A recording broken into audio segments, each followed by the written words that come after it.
Good evening, ladies and gentlemen, and welcome to the February 12th, 2018 Board of Selectmen meeting. I'd like to call this meeting to order. First line on the item is a public participation. Mr. Mayo? No one has signed in, sir. Thank you, sir. Approval of the minutes, regular board minutes from January 22nd, 2018. So moved. Second. Moved and seconded. All in favor? Aye. Thank you very much. Mr. Gill, budget presentations. Member of the board, tonight we're going to be reviewing 10 of the town's smaller budgets. We have the department heads here tonight. Any specific questions? Quick overview on these 10 budgets. They're up a little over 3% in total. Starting off, we have John McCarthy, the town treasurer.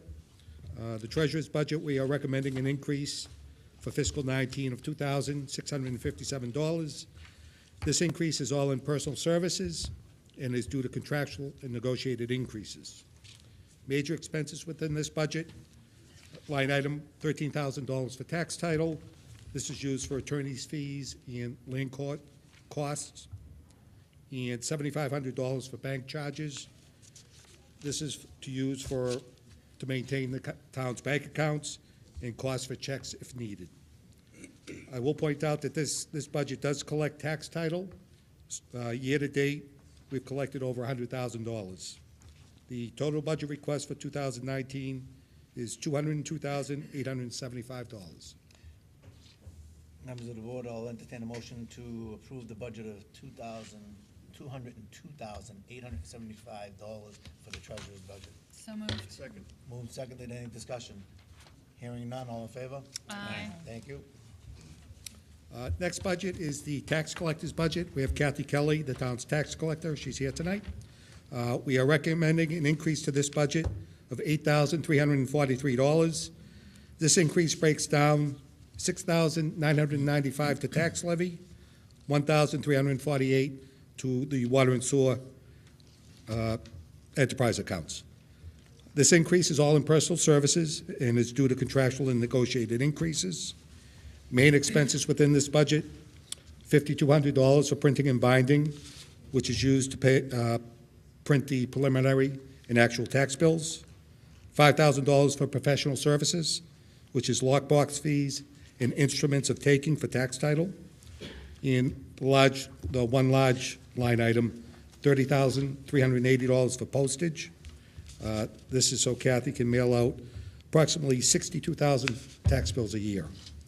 The total budget request for 2019 is $255,954, with $209,521 coming from tax levy, $46,433 coming from a water and sewer transfer.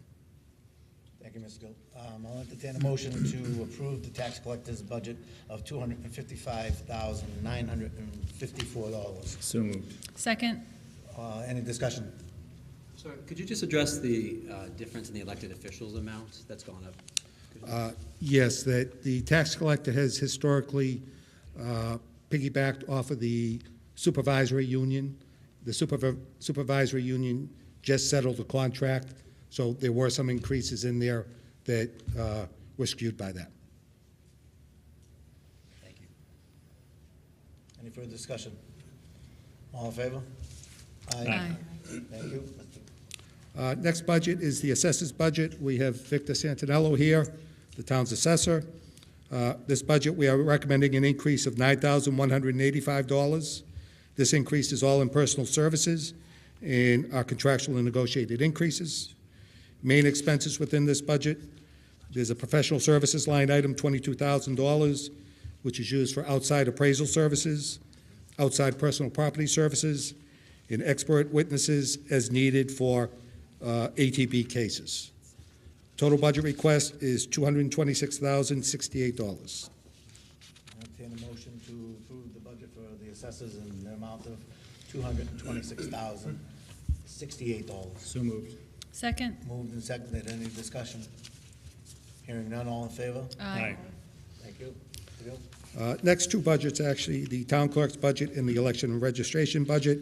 We have the town clerk here tonight, Betsy Sharon. The town clerk's budget, we are recommending an increase of $4,059. This increase is all in personal services and is for contractual and negotiated increases.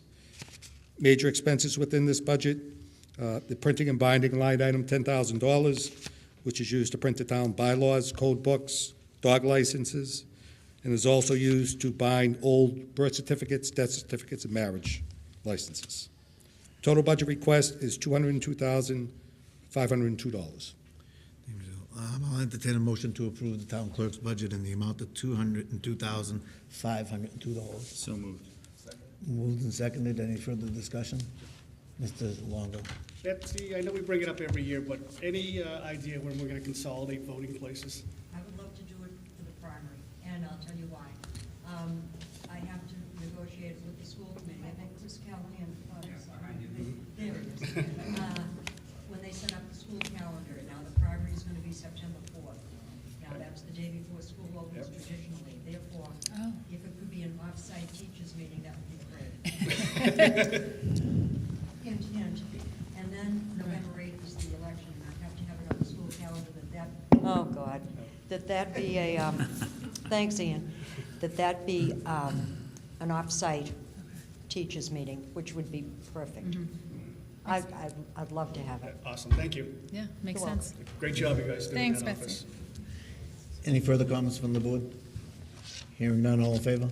Aye. Thank you. Mr. Gill. Next budget is the election registration budget. We are recommending level funding. Main expenses within this budget, under personal services, $20,900, which is used for the census workers and also the registrars. Under contractual services, professional services line item, $10,000. We do use an outside service called LHS, which helps with the mailing of the census, the printing of the ballots, and also maintenance on the town's voting machines. Total budget request is $41,000. I'll entertain a motion to approve the election and registration budget in the amount of $41,000. So moved. Second. Moved and seconded. Any discussion? Hearing none, all in favor? Aye. Thank you very much. Mr. Gill. Next budget is the Board of Health's budget. We have Ruth Clay here tonight and also a member of the Board of Health. This budget, we are asking for an increase over the current year of $25,520. This increase breaks down under personal services. The increase is $1,214, which is a contractual and negotiated increase. Under contractual services, the increase is $16,835. The professional services line item has been increased $10,835 due to an increase in the costs associated with the service agreement between Melrose and Wakefield.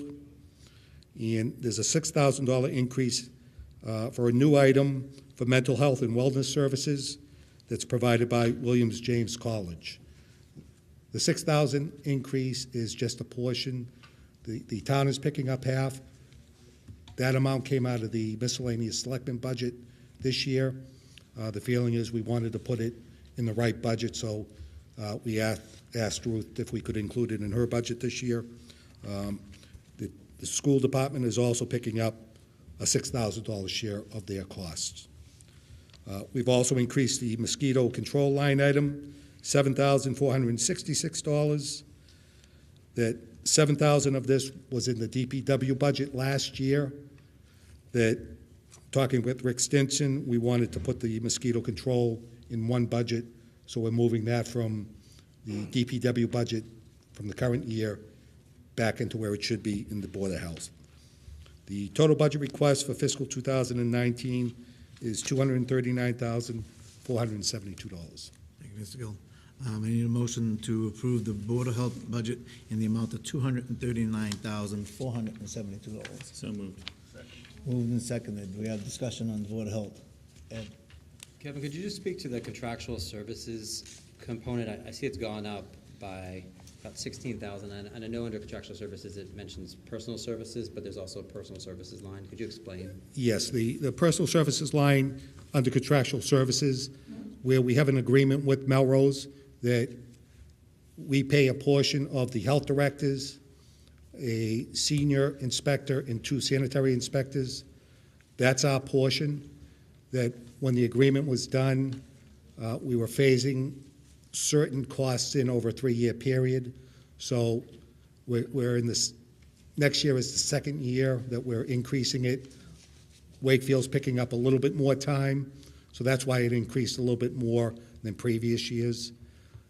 Next year will be the last year, but it should offset because we're picking up more of the director's time and less time from a senior inspector, so that should offset next year. So that's what the professional services would be in that line item. And where will we ultimately land, say, after next year, on a more permanent basis? That will probably be level at like a 3% increase going forward after next year. And is it like a 50-50 sharing with Melrose in that case? It's a little less than that for Wakefield, so we are getting a good deal there. Thank you. Any further comments from the members of the board? Hearing none, all in favor? Aye. Thank you. Mr. Gill? Next budget is the miscellaneous selectmen's budget. We're requesting level funding. Main expenses within this budget, the training line item, $5,000, which is used town-wide. The cost to run town meetings, the janitors, $2,000. The town checkers, $1,500. The total budget request is $25,125. I'll entertain a motion from the floor for miscellaneous selectmen in the amount of $25,125. So moved. Second. Moved and seconded. Any discussion? Hearing none, all in favor? Aye. Thank you very much, Mr. Gill. Next budget, we have John Spinello here, town's insurance agent. The general insurance budget, John helps us out quite a bit with both this budget and the workers' comp budget. The general insurance budget, we're recommending an increase of $3,895. This increase breaks down $3,575 to the tax levy, $200 to the water division, $120 to the sewer division. This budget covers the town's buildings, motor vehicles, and professional liability. The total budget request is $392,845, with $360,375 coming from tax levy, $20,350 coming from the water enterprise, $12,120 coming from the sewer enterprise. I'll entertain a motion from the floor for approval of the general insurance budget of $392,845. So moved. Second. Moved and seconded. Any discussion from the table? Seeing none, all in favor? Aye. Thank you very much. Mr. Gill? Next budget is the Medicare budget. We're requesting an increase over fiscal 18 of $26,600. This budget is used to pay the town's portion of the Medicare tax. This is a salary-based tax on employees hired after 1986. The tax rate is 1.45%. This increase includes projected and anticipated salary increases for fiscal 2019. The total budget request is $709,000. Thank you. I'll entertain a motion for the Medicare budget approval of $709,000. So moved. Moved and seconded. Any discussion? Hearing none, all in favor? Aye. All right. Thank you, Mr. Gill. Last budget is the workers' comp budget. We are recommending level funding. The total budget request is $500,454, with $421,605 coming from tax levy, $13,652 coming from the water enterprise, $8,787 coming from the sewer enterprise, and $56,410 coming from the gas and light department. I'll entertain a motion from the floor to approve the workman's comp budget of $500,454. So moved. Second. Moved and seconded. Any discussion? Hearing none, all in favor? Aye. Thank you very much. Mr. Thank Gill, you. thank you for your presentation. Thank you. Members, thank you very much. Let's move on to our next item on the agenda, please. We have a request from the Wakefield Fire Chief to accept and expend the gift or gifts to the fire department in the amount of $1,000 from Moon Sa Buddhist Temple, Inc., with thanks. So moved. Moved and seconded, all in favor? Aye. We have a request from the town treasurer to transfer $119,037.50 from the town's capital projects account at the savings bank to the town's general fund to pay bonds. So moved. Second. Moved, seconded, all in favor? Aye. Thank you. Request from the library director to accept and expend a gift or gifts to the library in the amount of $6,874 from various donors with thanks. So moved. Second. Moved, seconded, all in favor? Aye. Request to hang a banner for Parent University from February 26, 2018 to March 12, 2018. That would be the banner that straddles Main Street in front of the Civic Center. So moved. Second. Quick discussion. Do we limit those banners just to Wakefield-specific groups? Some of the walks around the lake, but yes, it has to be a Okay. Wakefield event. Okay. Any further discussion? All in favor? Aye. Thank you. Yep. Request to hang a banner for Wakefield Alliance Against Violence, white ribbon from March 12, 2018 to March 26, 2018. Same location. So moved. Second. Any further discussion? All in favor? Aye. Thank you. Request to accept and expend a gift or gifts to the Wakefield World War II Memorial Fund in the amount of $200 in memory of Phyllis Hull. So moved. Second. Moved, seconded. All in favor? Aye. Thank you very much. Licenses and permits. Request from Hallmark Health for a one-day liquor license. Did you skip Oops. one? Steve? Oh, Steve, I'm sorry. Disclosure of appearance of conflict of interest for Mr. Stephen P. Mayo. Yes, I've been asked to serve on the search committee for the new superintendent of schools, which I have done in the past. I do have two family members that work in the school system. It's a screening committee. I'm not making an appointment at all. I don't feel there's any conflict, but we do need to file with or have it accepted for filing by my appointing authority. I move that we accept Steve's disclosure of the appearance of conflict. Second. All in favor? Aye. Thank you very much. Thank you very much. A request from Hallmark Health for a one-day liquor license for Thursday, May 10th, 2018, from 6 p.m. to 9 p.m. at the Subaru of Wakefield. So moved. Second. Moved and seconded, all in favor? Aye. Thank you. I want you to make this motion. I'm abstaining from that vote. Okay, thank you very much. One abstention. Request from Wakefield Educational Foundation for a one-day liquor license for the annual Adult Spelling Bee at the Americal Civic Center on March 2nd, 2018, from 6:30 p.m. to 10 p.m. So moved. Oops. I would so move, but I'd like to waive the $50 filing fee with that. Would an amendment to waive the $50 filing fee? Do we have a motion? Or a second? So Second. All in favor? Aye. Thank you. Request from the Albion Cultural Exchange Committee for a one-day liquor license on March 1st, 2018. Mr. Chairman, actually, this one will be for Thursday, the 1st, and Friday, the 2nd. They have a weekend of events there, and those two may have samples. So we would like to have a two-day liquor license for that. Two-day liquor license. Yeah. So moved. Moved and seconded, all in favor? Aye. Aye. Thank you. A request from Rafa Pizzeria for a common victuals license at 927 Main Street. Where is that? that is 927 is next to the barber shop, I think, near Honeydew. Schoolhouse. Okay, got it. Yes, it used to be Schoolhouse Yeah. Pizza. Okay. Changing hands again. Yes, yes, yeah. Tough parking. So moved. Second. Yeah. Moved and seconded, all in favor? Aye. I'm going to turn this over to Mr. May to make the next. No. Did you have any? Mr. Chairman, on the Rafa Pizzeria, there's also an entertainment license. Oh, TV there's an arena. extended right after that. Oh, I'm sorry, I missed that one Request from too. Rafa Pizzeria. Request from Rafa Pizzeria for an entertainment license at 927 Main Street. So moved. Moved and seconded, Second. all in favor? Aye. Thank you.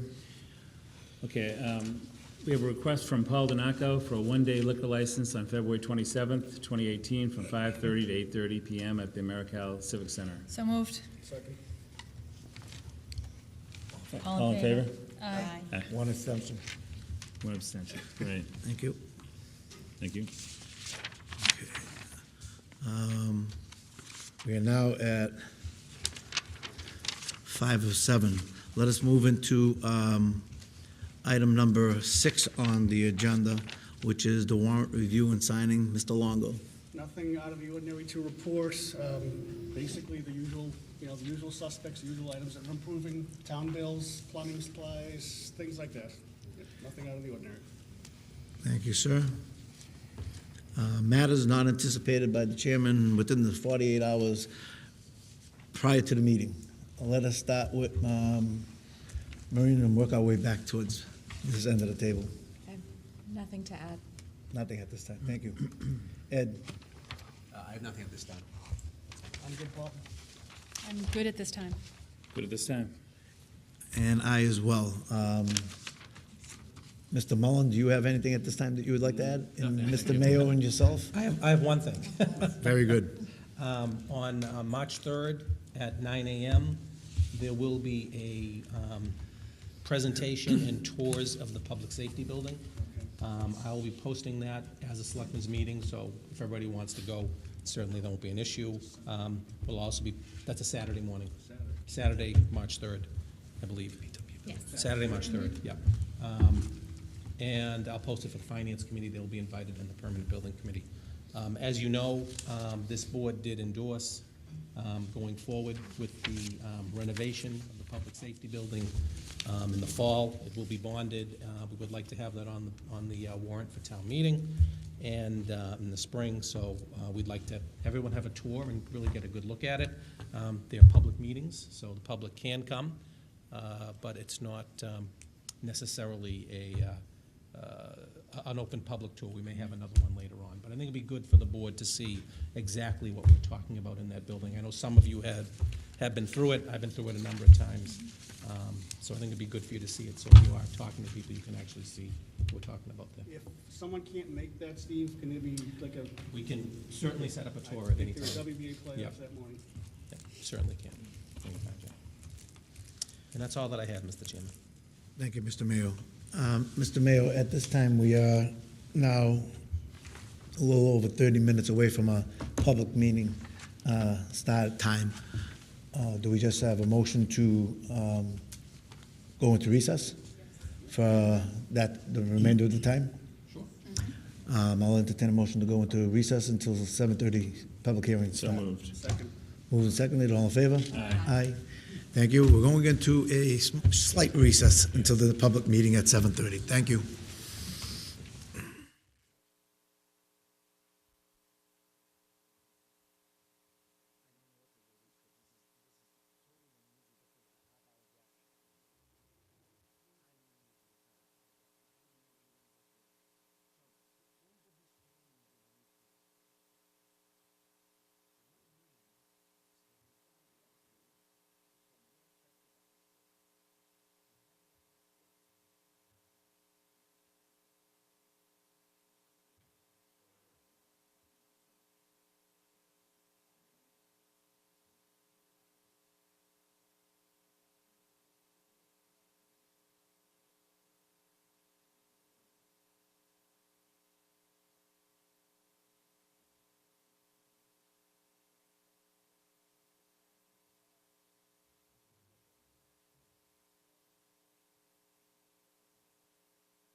Recess is over. Good evening, ladies and gentlemen, and welcome back to the Board of Selectmen's meeting. We are now going to continue with this meeting with our public hearing that was scheduled at 7:30 regarding National Grid. Just a few pointers for when we start. Just want everyone to be aware of what's going to go down. National Grid will be speaking first. Our consultant, Dr. Cabot, will be second. The Board of Selectmen will then have the opportunity to ask questions and/or comments. Each member will be given 3 minutes to address their comments, questions, and/or concerns. If you have something to say to either party, please direct it through the chairman in the form of a question, please, and give the opportunity of the respondent to answer your questions. So with that being said, I'm going to open it up to, we have to go into, we have to open up the public hearing first. We open the public hearing. Second? Roll call. Aye. Yes. Aye. Aye. Aye. Thank you very much. We are now in public hearing. National Grid, if you want to possibly reintroduce yourselves. I'm Beth Gorman. I am in-house counsel for National Grid. I'm Dave Clinch from Epsilon Associates. I'm an environmental scientist and a consultant for National Grid. Peter Valberg with Gradient on the EMF calculations. Dave Campilli with National Grid Underground Transmission Engineering. Richard Jones, project manager. Danielle Loretz with National Grid Stakeholder Relations. Thank you very much, and proceed. Thank you. Should I? Yep, you can stand up there. Okay, so would the board members feel comfortable with that? Could you just a second, hold on that side? Sure. It's very short. I've kept it brief.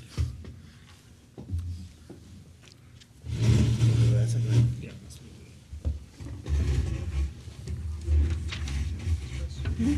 No, I don't.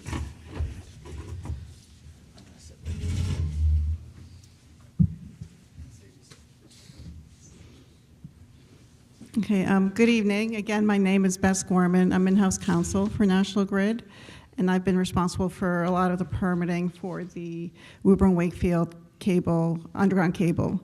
And I'm going to do a very brief presentation. I know we did a longer presentation at the first hearing. We've had a couple of extra community meetings, so I know there's a packed agenda, so I tried not to create everything. I just wanted to remind everybody what the project's about and some minor updates of what's happened since the November 13th hearing. And I want to thank the Board of Selectmen for, once again, working with us, and hopefully we'll be able to move forward and answer a lot of your questions. And we're happy to obviously continue the dialogue even after this meeting. So just briefly, today we're here officially before the Board of Selectmen. We filed a petition back on November 3rd for grants of locations for the 345 kV underground cable that will be within the public way of the town of Wakefield. This is the second continued hearing. We are here also to provide any updates on activities that occurred from the last hearing, and to also provide, we have our subject matter experts, both here at the table and some additional ones who couldn't fit at the table, who are also out there and can answer your questions here officially or after the hearing. And just briefly, another reminder, this is a project that goes from Woburn to Wakefield. This is the map of the portion that's within Wakefield. What we're here is to look to obtain approvals for what's in the public way. The total length within Wakefield is approximately 3.4 miles. 2.4 of that is within the public way, and we need rights from the town of Wakefield to occupy Albion Street and construct within Albion Street, Broadway, North Ave, Main Street. We're crossing 3 public ways when we get on the railroad right-of-way, which is shown in green. The 3 public ways that we cross are Bennett, Richardson, and Water Streets. And then again, along Salem Street and Montrose into the Wakefield substation. This is, just as a reminder, this is the entire route that starts at Eversource's Woburn substation, traverses through Winchester, Woburn, Stoneham, and then finally into Wakefield. Again, this is just a repeat of what we said about the project need. This need arose from ISO New England, which is the independent system operator for the entire transmission grid in New England. They conduct studies of different sub-areas within all of New England. This was an area that encompasses greater Boston area and then parts of southern New England. They studied that starting back in 2008. The first need assessment and study was issued back in 2010. This project, I believe, was part of the 2010 needs analysis, but I have an expert who can correct me if I'm wrong. Is that right? Was Woburn Wakefield back in 2010 part? No, it wasn't. So I'll change that. Woburn Wakefield, that was just a need assessment. Then in 2013 and 2014, there was an updated and a reevaluation of the need. I think at that point, the Woburn Wakefield cable was part of the solution for the various reliability needs that were being shown in the greater Boston area. That need was again studied and confirmed in 2015.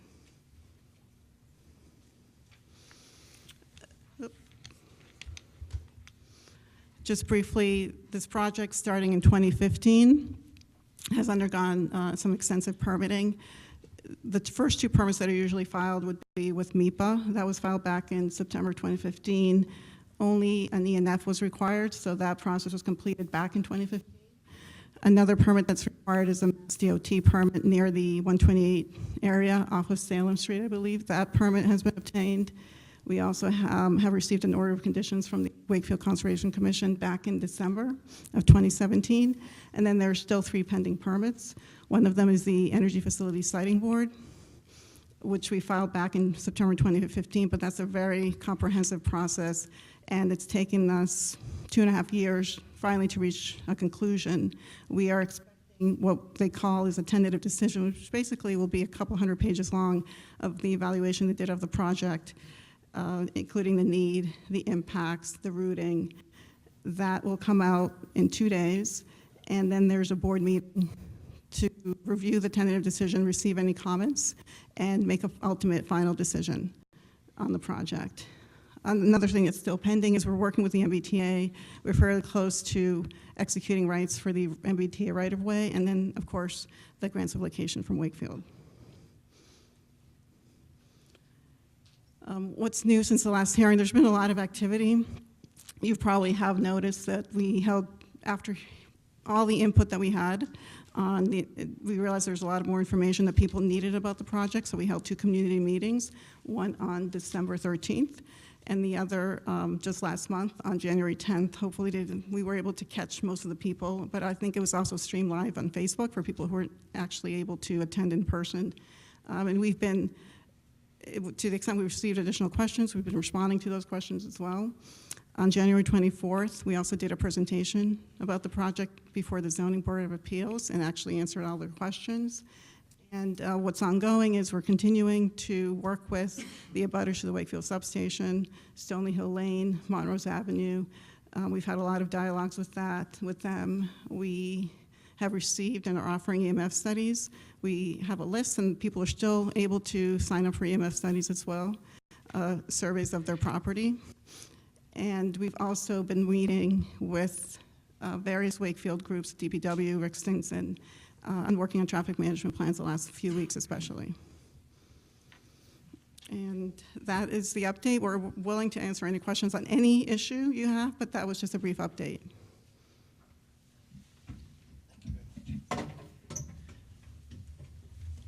At this time, we're going to switch over to our next presentation. Not sure how we change this. What's next?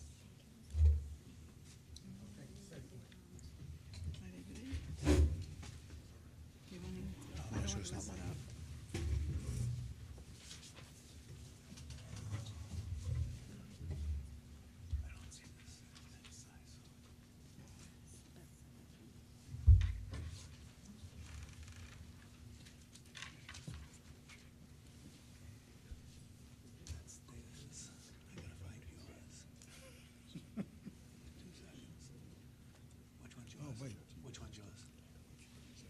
looks like it. Yeah, that's it. No, you gotta go to the beginning. There. Click on this. Is this on? F5, thank you. F5, okay. Thank you. My name is Rob Cavett. I appreciate working with the folks here in Wakefield, and I've been hosted. This is the second time I'm here.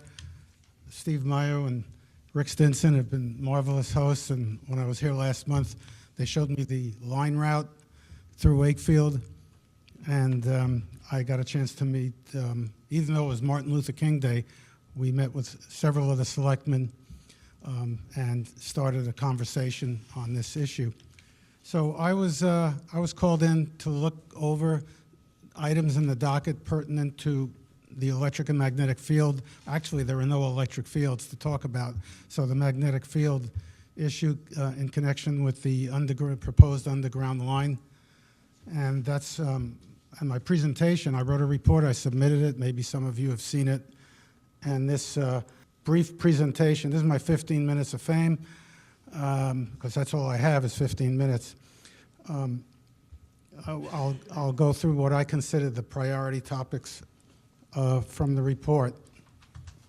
And so first, the topics are all based on things I read in the docket that seem to be of particular interest and consume some of the conversation as I came in on this post hoc. I'm new to this project, and I don't propose to be making decisions that have been long in the making and have taken into account many things outside of my view. So I'm not advocating for one measure or another, but I am going to report on the EMF factors, and this is will become a Wakefield specific presentation in terms of the fields and other considerations here in town.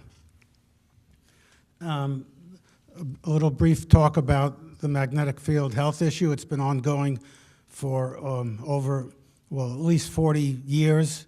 And of course, I'm not going to be able to encapsulate that completely in about 2 or 3 minutes, but I'll give you the flavor of where we are,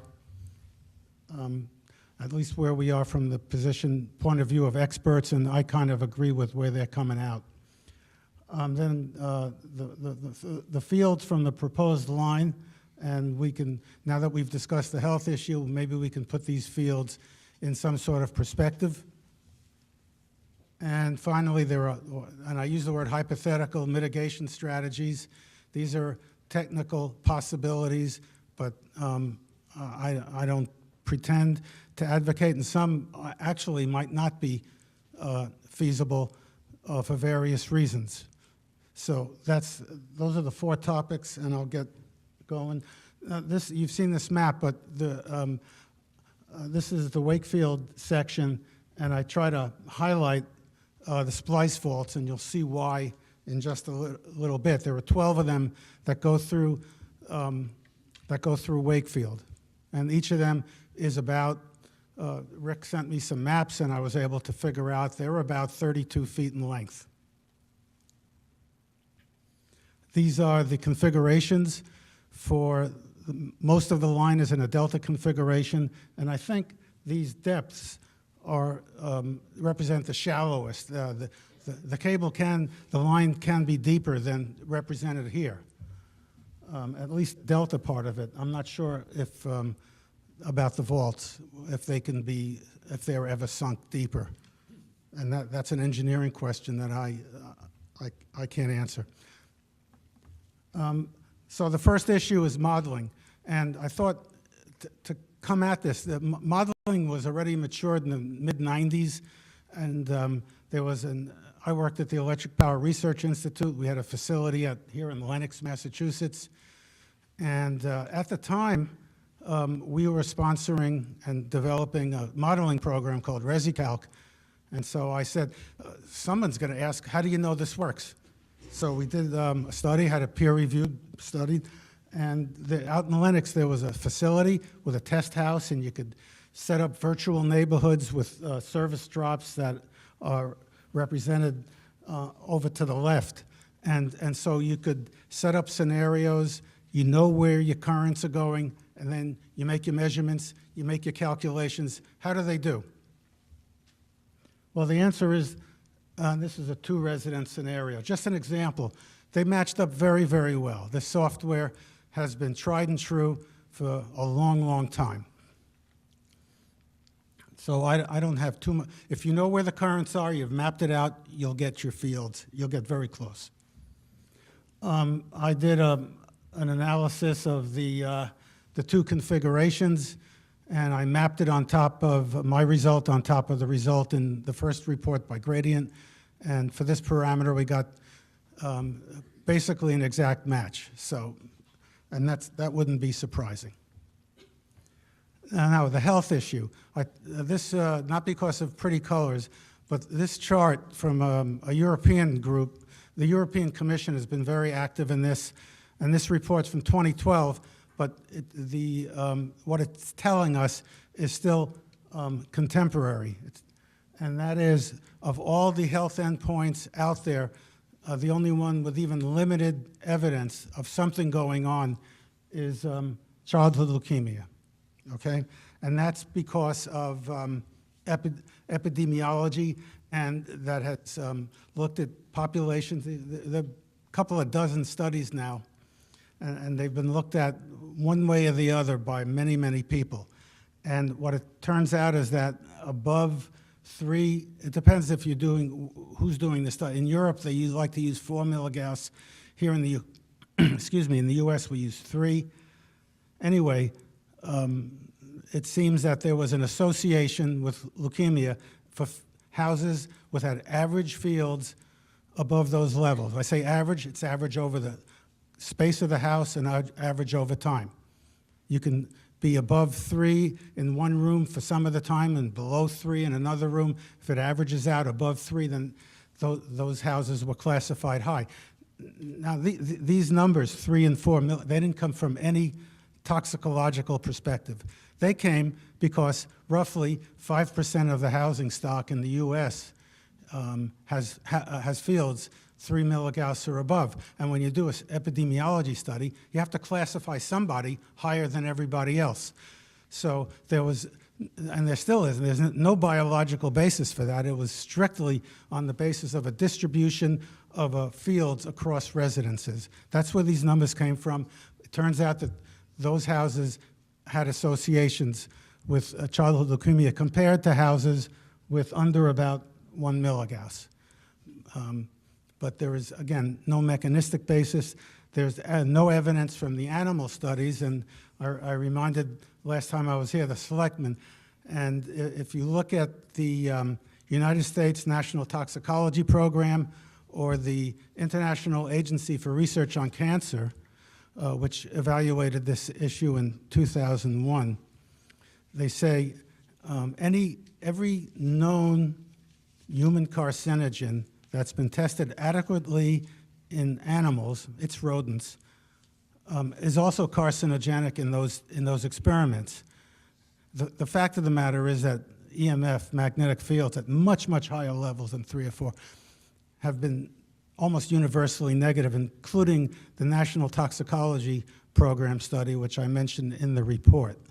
So it would be highly unusual for something with a negative outcome in a long-term animal study to be carcinogenic in humans. The problem is there are non-carcinogens that end up positive in these experiments, and that's why you have to look at them very carefully.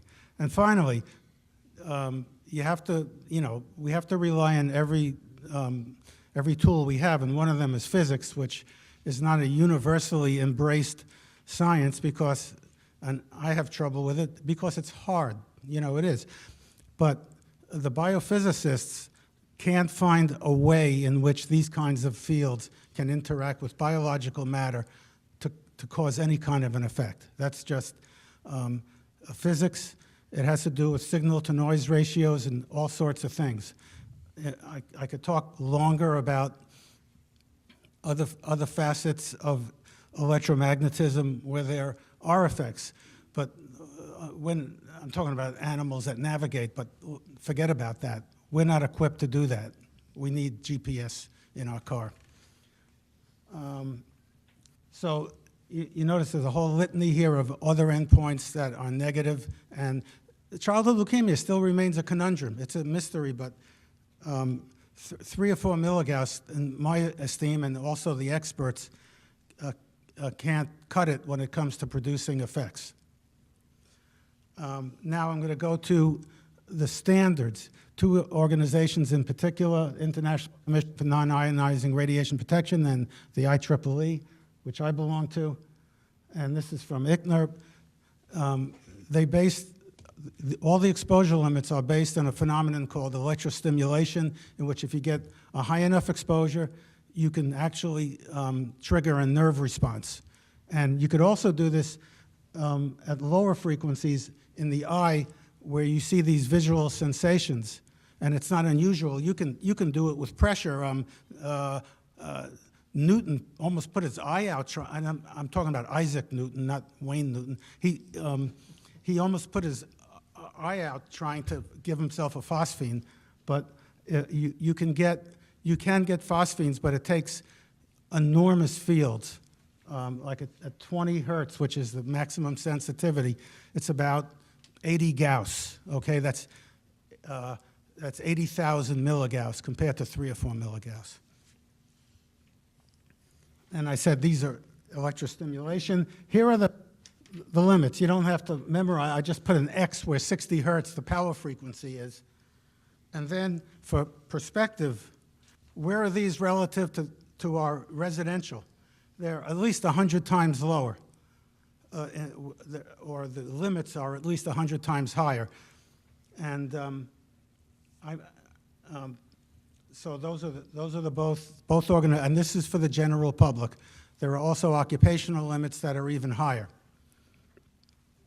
So those are the exposure limits and using typical residential levels to show you the comparison.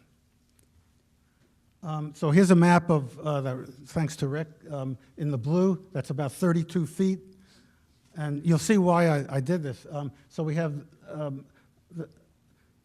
the point of the matter is the vaults take up maybe about 2% of the entire length of the line. So what I'm going to come to is that the fields from the splice faults are somewhat higher, but they represent a very 1 part in 50 of the line. So you have to keep that in mind.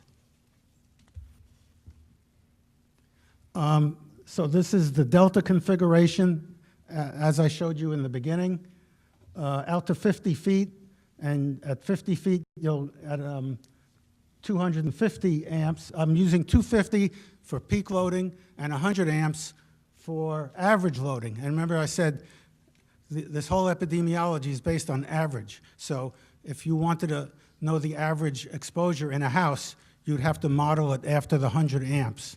Actually, parts of Wakefield are more like 73 amps, but I went to 100. And you get 1 milligauss at 100 amps at 31 feet. For the delta configuration, the fields are somewhat higher, and you can see that you get, for peak loading, you get 1 milligauss at 75 feet, and for average loading, 1 milligauss at 47 feet. So that's the situation here in Wakefield as I see it. And this is a chart that shows for each configuration and each loading the distance at which those cut points are, that the field goes below those cut points. The number I would focus on is at 3 milligauss at 100 amps beyond 17 feet, you're no longer at 3 milligauss. And you'll see why I'm saying this in a moment when we're going to look at least we have a limited data on housing and distance, projected distances to the line, and that Rick was nice enough to give me.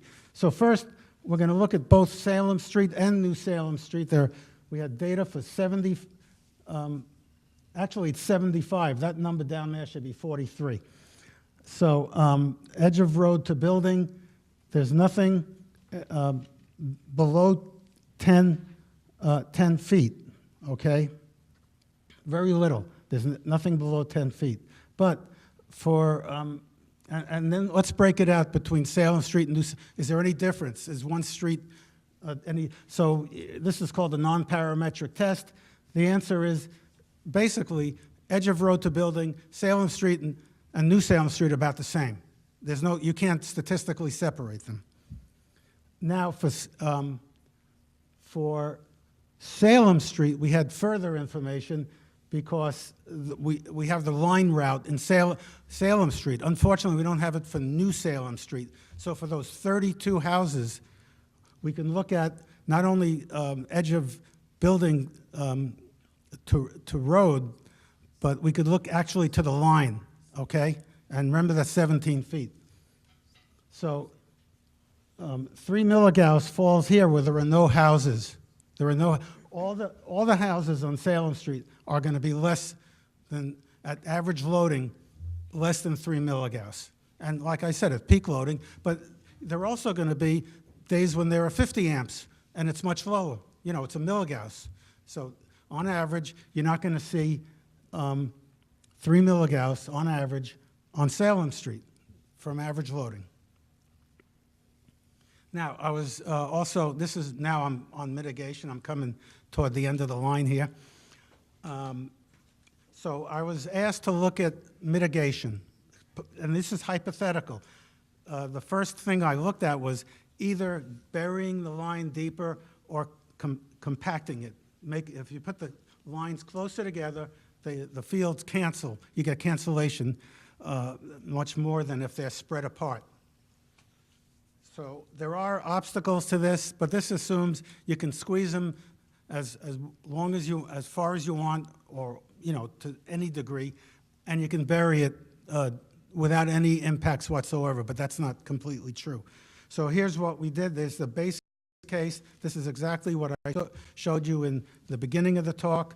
The delta configuration. Now you can compact it. This is 70%. So the linear dimension of this is 70% of what it was in the base case. Okay, back to or you can bury it. I went up to 4 feet deeper. You can go, I went 1, 2, 3, 4, okay? Back to the base, you can do both, okay? So that's what I looked at and calculated the field.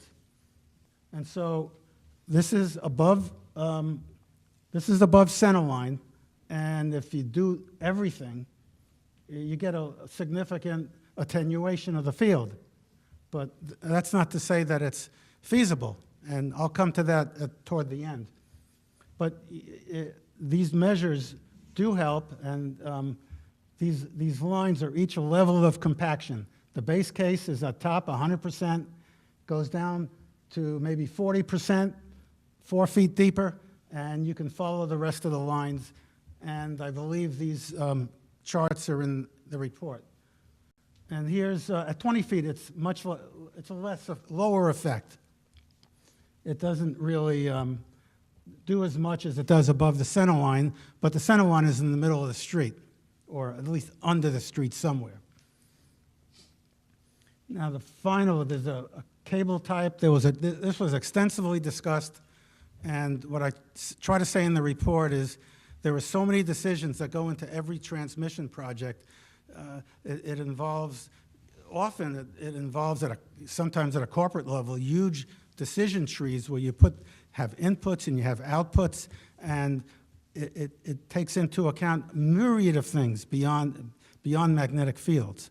And so the choice of a cable type is very important, and there are attributes for XLPE, which is what the line is proposed to be.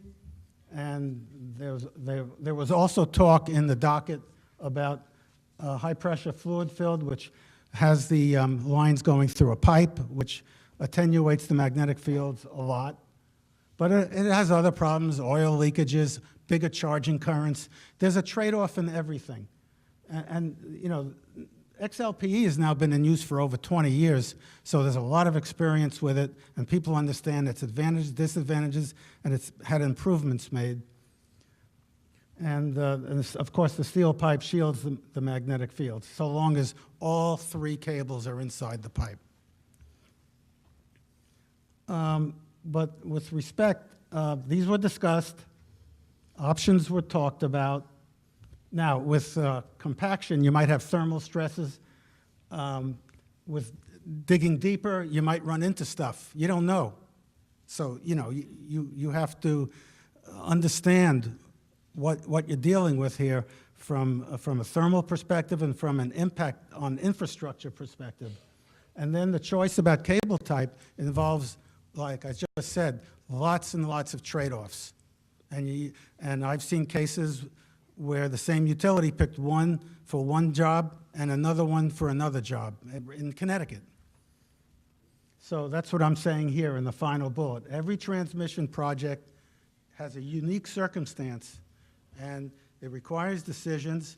And quite frankly, I'm on the back end of this, and I wasn't privy to all the deliberations that went forth to come up with the current decision. And so I'm just saying that these things, these options are on the table when you start a project, but you have to winnow down and finally make a decision. So here's my summary, that magnetic field modeling works, produces valid estimates if you put the right inputs.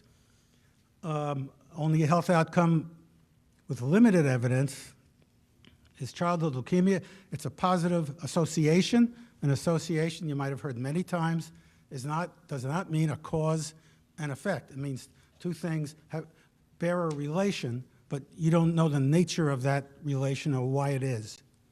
But there is a statistical association. And weaker evidence for every other health outcome. The exposure limits are based on electrostimulation, and they're set at levels that are much higher than the background levels we find across our residences. Based on the limited data we have from Salem Street, one might imagine that it's going to be very unusual for a house to have any more than 3 milligauss at average loading, and that means 100 amps. And finally, engineering strategies are available, but the decisions have to fit the project, and that's something that went beyond my familiarity with all that went into this project. So I'll leave it at that. And finally, I used to live here, and in 1973, I took a beautiful trip through Western Massachusetts in the fall, and I thought, well, I'd bring back a memory for myself, if not for anyone else. So I lived quite a bit of my life in Massachusetts, so I'm familiar with the local culture and the local terrain and all that. So appreciate again being here. I thank my hosts, selectmen, and if there are any questions, is this time for questions? It's up to you. Yes, if you're all set, then I'll open it up to the board for questions. Yeah, I'm all set. I think one question though is going to lead them that they're going to need to use the computer. So I'll step aside. okay, at this point, I'm going to, both of the entities have made their presentation to the board. I would like to now open up questions and comments from the board. I know Mr. Dombrowski asked me earlier whether or not he could make his time allocated to the computer. If you wanted to step forward and do that now, and then we can continue on with the rest of the questions and comments. Just remember, end it with a question, please. Okay?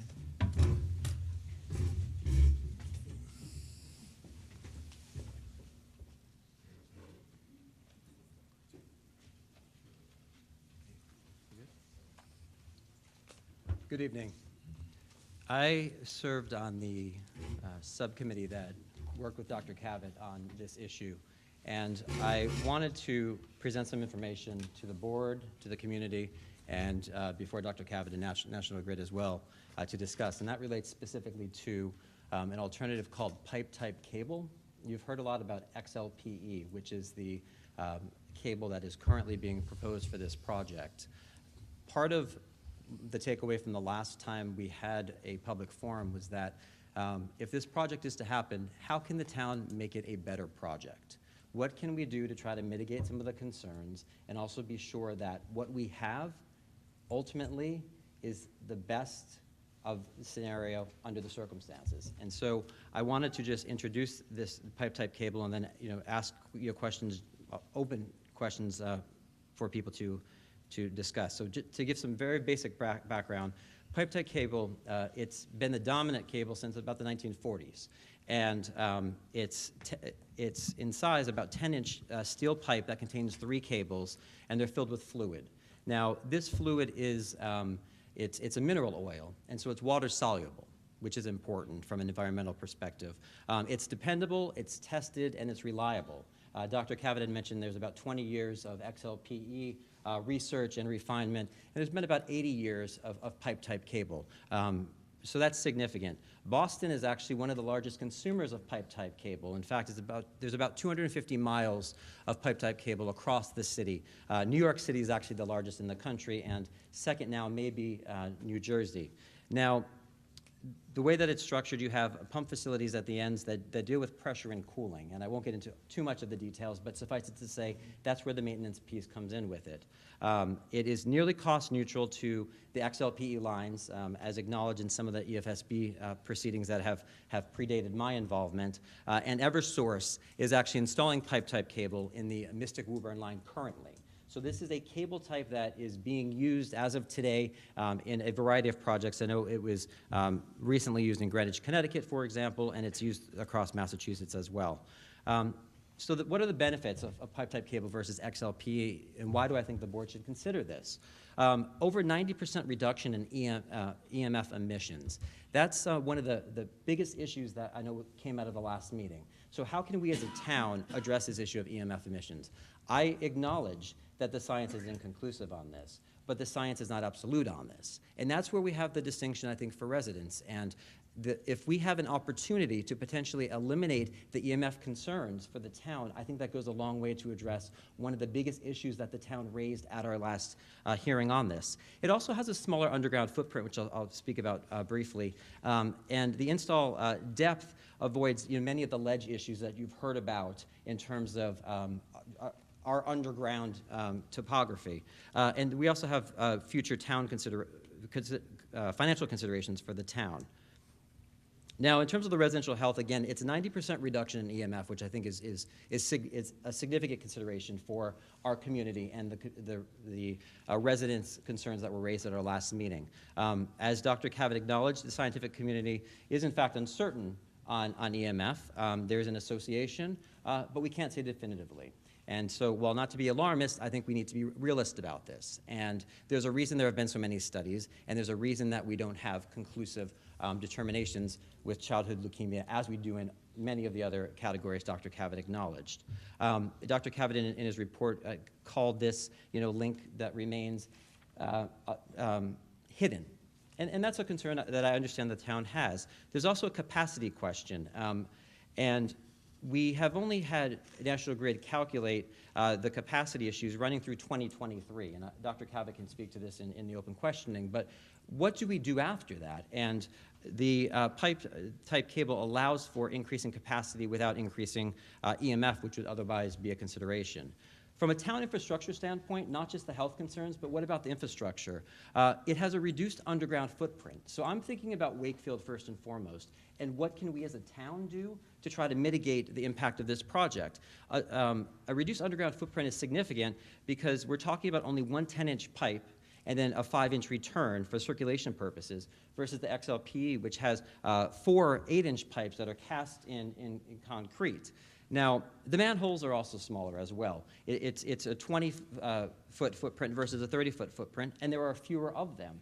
Rather than 28 that you would have with XLPE, you only have 18 with pipe-type cable. This is important for the town because it eases future town utility expansion. What if we want to replace water lines? What if we want to expand water lines? What if we have other gas lines or the like utilities? We are taking up the underground real estate, potentially unnecessarily so. And so I think it's an important consideration for us as a board. it also has, again, the proven reliability and durability after 80 years of being in active service. And it allows line capacity expansion with the existing cables. Under the XLPE, once we hit capacity, we could be looking at another XLPE line going in the future. You have a different scenario when you're looking at pipe-type cable. From a construction standpoint, which was another takeaway from our last general meeting, the smaller pipe requires a shallow burial depth. It's less disruptive, and there's less issues with the ledge, which we've heard so much about in our town specifically. The system is also easier to route because it's smaller. For one, it's smaller in diameter, so it's a faster install. So when you hear issues of traffic and you hear issues of other concerns that have been raised, construction costs and timelines, many indications suggest that this pipe-type cable offers something that XLPE does not. From an environmental consideration standpoint, the cable is carried, it carries water-soluble mineral oil. So this is not something that is dangerous to the environment. It's not like a kerosene or a gasoline or any kind of oil that is of consequence. And again, it's less disruptive to the ledge in the underground. You'll recall that we had a water main break some time ago that may have been linked to potential blasting that we had. We don't know, the cause will never be known, but the notion of having to dig into that ledge more than we need to, there are other consequences for the town that we would be absorbing. And from the standpoint of the oil that's being carried in this pipe, there are great technologies now that allow for monitoring, monitoring of any leaks and the like. Thanks. And the last consideration here would be future town costs. And I'm looking at this not just from the environment, not just from the health concerns, but also from the cost to the town. Less interference for repair of existing utilities, meaning when we have a smaller footprint of pipe-type cable, it allows for things like water main breaks to be addressed in an easier fashion. So something that may take 2 days with XLPE may only take a day with pipe-type cable. So that's a real cost consideration for us. It also eases future utilities to be installed so that we have, as a town, have the capacity to expand our utilities as we deem appropriate. And abutters' property values, I know they've raised concerns, and there have been law journal articles, NYU being one that was pointed out by a resident, that discusses that. And it's a real issue. Whether it's a perception or not, if you own a property if you're in a butter, then it matters to you because it's your home. And finally, there's neighboring consensus. This issue has been brought before the EFSB, and both of our neighbors in Winchester and Stoneham have also asked that pipe-type cable be used in place of XLPE. And I think that's a significant consideration for us. So in total, as a board, I think if you look at all the different aspects of this and how we can mitigate this project, I'm suggesting that this is something that it offers a viable alternative that we should give due and strong consideration to. Thank you. Would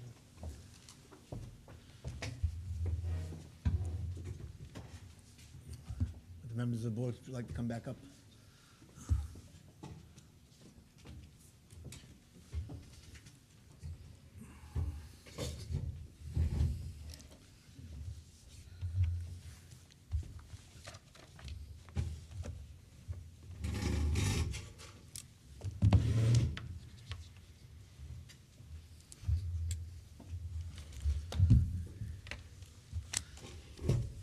At this time, I'm going to open it up to the rest of the members of the board for questions and or concerns.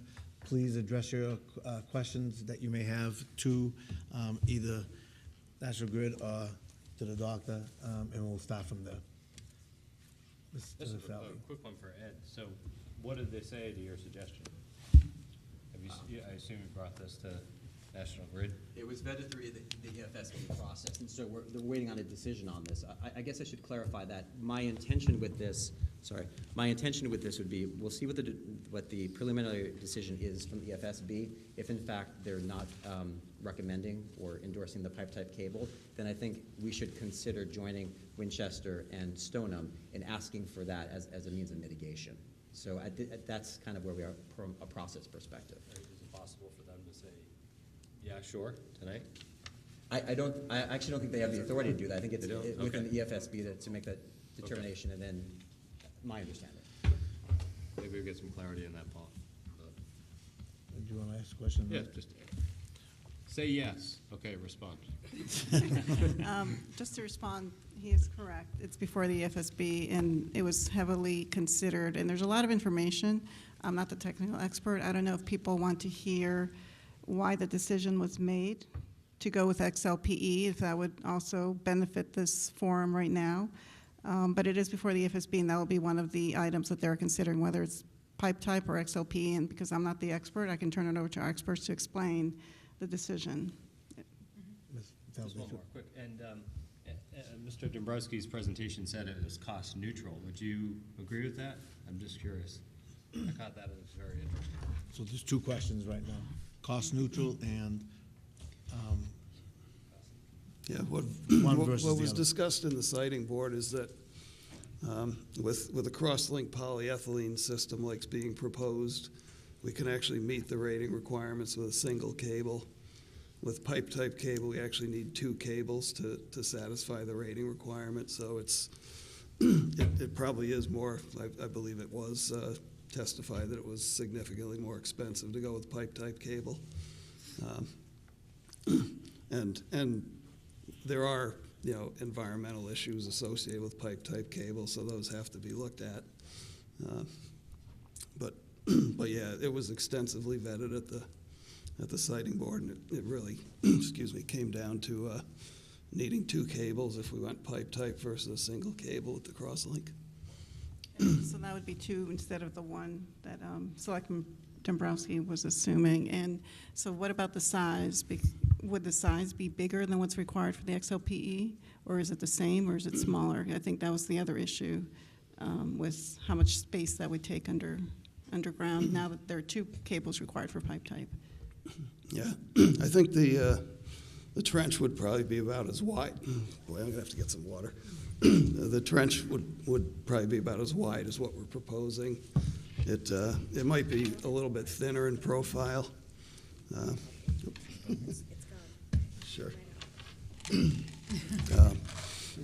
But we're having to go kind of up and down as we go along the route to avoid all the utilities that are there. So I don't know that you could really say that it would be dramatically different in construction duration or in the amount of space we take up in the route. I think it. yeah, Sure.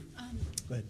Yeah. This might be for the environmental person or Dr. Cavett. I noticed, Ed, you had mentioned the mineral oil, but when I was doing my own due diligence and researching, not just the report that was submitted to us, but any letters that came to us, I noticed that mineral oil is listed as a known carcinogen on the NIH most recent website. So I don't know is that the same mineral oil that would be in this pipe? Yeah, the historic filling fluids for these cables has been a mineral oil-based dielectric fluid. Boy. Oh. Give it a shot. Thank you.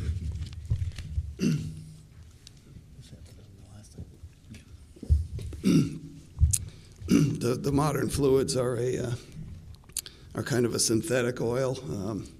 Comes from a petroleum feedstock, but it goes through a different processing, and they are considered low hazard, low toxicity. But if you do get a release, it does trigger a pretty extensive cleanup effort. Okay, thank you. Mm-hmm. Tony. Is it possible that we alternate cables? Can you do the XLPE, then the high pressure, the HPF cables? Is that, what do you have, once you do it with one cable, you have to do that for the entire route? It is possible to potentially transition from crosslink polyethylene to pipe-type cable. If you're doing a one-to-one kind of splice, one crosslink cable to one polyethylene cable. Those splices are relatively new. They don't have a lot of track history. We would have the problem that if part of the route was crosslink polyethylene and part was pipe-type cable, we can get away with a single crosslink polyethylene cable to make the ratings. We would need two pipe-type cables. So I think what you would have to do is anytime you wanted to make that transition, you'd actually have to create an above-ground substation, switching station to do that kind of transition. So that becomes very non-trivial. Right. What about the other mitigation strategies that were presented? The compaction and then also just going deeper. It seemed like the combination of the two seemed to eliminate a lot of the problem. So yeah, can either or both be employed here? As the doctor pointed out, if you do compaction, which means you're putting the cables closer to each other in the trench, that does give you some reduction. The problem with that is the closer we put the cables to each other, the more they heat each other and the less power we can send through the cable. So it then potentially triggers need for either significantly larger conductors or maybe the need for a second circuit. So if we put them together, that tends to hurt the ratings and maybe triggers other costs. The same thing is kind of true for going deeper. The deeper you go with these cables, the less rating you actually get out of them. We do have areas where we are going deeper, and that's taken into account with the ratings, but it's and we've sized the cable based on the deeper burial.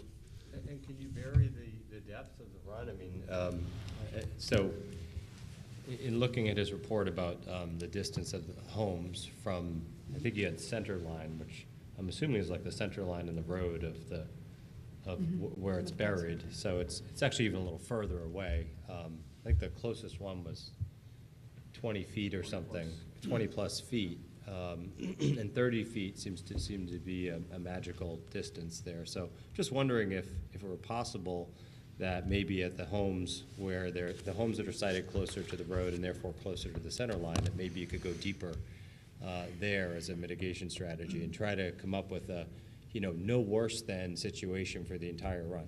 No home, front door part of a home is closer than 30 feet to the center line or something like that. Or maybe center line's the wrong word because apparently that's above ground, but from wherever it's buried in the ground diagonally to the front door, can you improve the situation by going deeper? Yeah, and the short answer is not really by much. If you go deeper, it tends to reduce the peak field right over the cable, but it's actually less effective as you get further away because just mathematically, you really haven't changed the distance from the cable to the house. If you go a couple feet deeper and you're 20 feet or 30 feet away, it's almost the same distance. So it tends to lower the peak right over the cable, but not really change it that much. The other thing with going deeper is that, the deeper we go, the more difficult and the longer it takes to actually do this construction. So our pace of installing this through the town would become much slower if we ran the cable deeper everywhere, or even, we've got areas where we have to go deep to avoid utilities, but it would give you very little benefit, and it would, I would say, pretty dramatically slow down the construction through the town. It seems like, and if I followed your report properly, it seems like the homes that are, again, that 30 feet or more seem to have 1 milligauss or closer to 1 milligauss, or certainly less than 3, affecting them.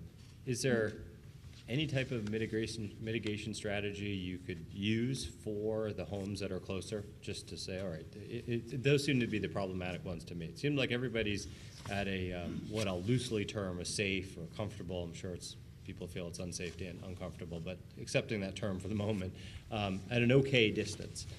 For the ones that are closer, what can you do? Can you dig the hole further out into the center of the street instead of along the edge of the road? Or is there something you can do to just create that separation that might give those homeowners more comfort?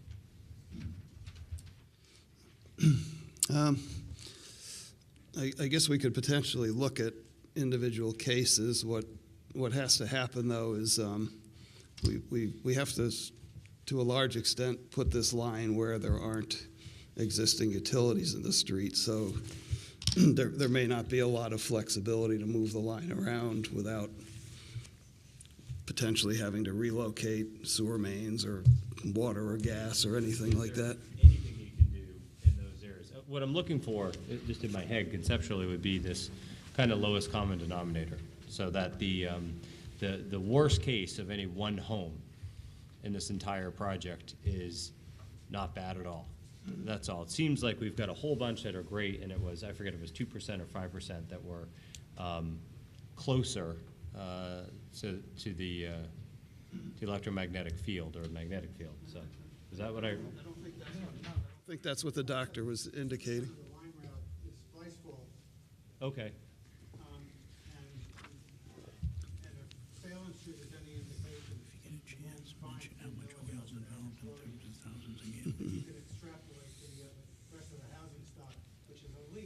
But that's all we have right now.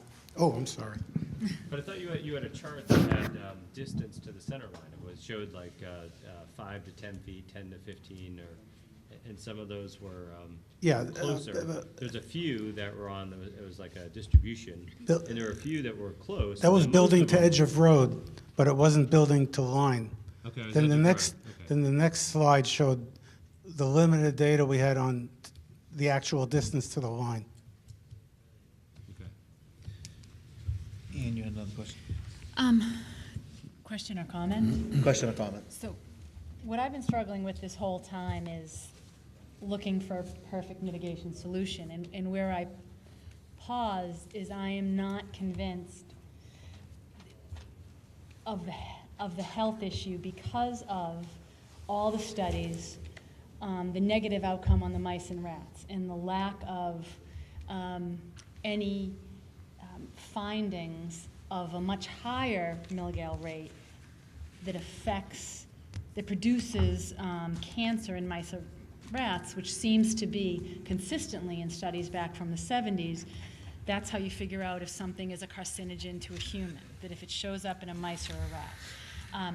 Obviously, the association with childhood leukemia is concerning, absolutely, because the word childhood leukemia is terrifying, but I'm just not seeing the science to back it up. So that's why I struggle with jumping over hoops to do mitigation for something that I'm not convinced is a health issue. If we can do mitigation and it makes sense and obviously to keep people's minds at ease, I absolutely appreciate that. But I am not convinced, after all the reports I did, the independent research I did, looking at everything that was sent to me, reading it, looking even at resources that people's reports relied on. And you know, I now know I am a lawyer and was an English major. Doing this science made my head spin, but I'm just not convinced about that this is going to be a major health issue. So that's my comment. Hold on. Peter?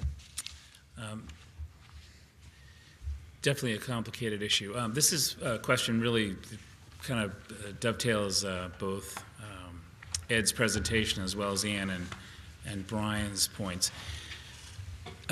With Dr. Cavett and National Grid, just Ed had one line on his slide that said 90% reduction in EMF output, and that seems to be a big catching point, as Ann was just talking about. But childhood leukemia, would you both agree that there's a 90% reduction in EMF output using the pipe-type cable?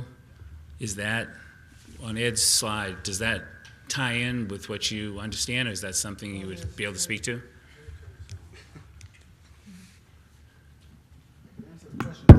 Sure. Well, that's just a figure of merit. There are complicated software packages. I know that at EPRI we had one in something in the transmission line workstation, and there's you have to calculate the induction, but the bottom line is you attenuate the field a fair amount, a lot, and so because the steel has iron in it. Iron is ferromagnetic, and it concentrates what they call the flux lines of the magnetic field, and they don't go beyond. They get trapped in the pipe. With the National Grid folks, would you agree with that 90% reduction? I know it's a general percent, but it seems overwhelmingly large to me that it seems to rectify a lot of the questions we have and concerns for the public. Yes, no, I would agree that it's a fair reduction to use the pipe-type cable. I think the thing that also maybe needs to be kept in mind in these kind of comparisons is what the fields are that already exist there. If you remember in the EFSB, they had our company go through and measure the fields along the streets, and because of the distribution lines that are already overhead in the areas of Winchester, Stoneham, and Wakefield, and so on, you're looking at fields that are from 3 to 10 milligauss due to the distribution lines. In addition to the fact, I think when we had our earlier open houses here, that any electrical appliance that uses magnetic fields, such as a motor, will have higher fields next to it. So one of the challenging things to think about, perhaps, is to say that if you had somebody living in one of these houses today and they walked around with a meter and you asked yourself, well, what kind of fields are they accumulating now? Because we all use electricity. And then what would you anticipate the change might be once this project was in operation? I would suspect that if you thought about that question carefully, you'd say that the change would be really very minimal, because we are in an electrified society and we get this kind of exposure from all of our electrical equipment already.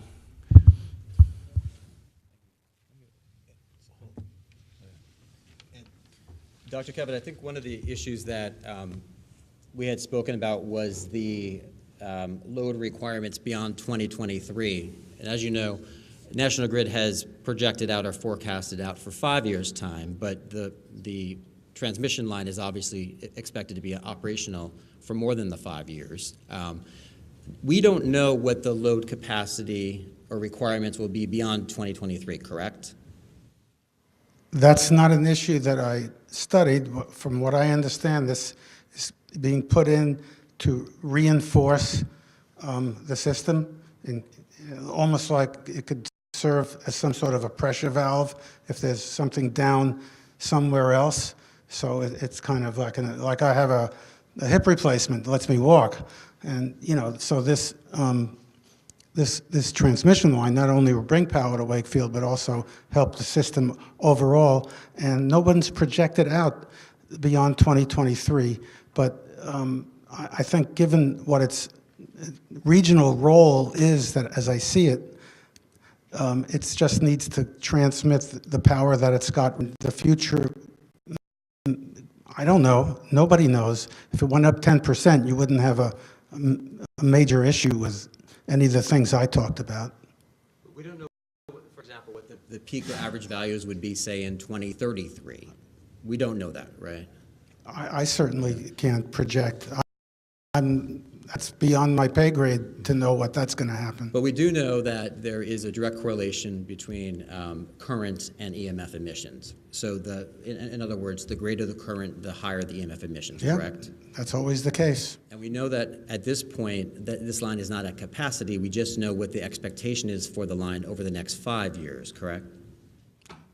Whatever I read in the docket, that they projected to 2023, and who knows what other projects will help with spread the burden around in other areas of Massachusetts. I don't know.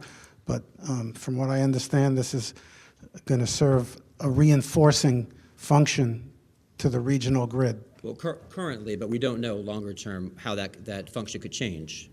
Well, you can hire me.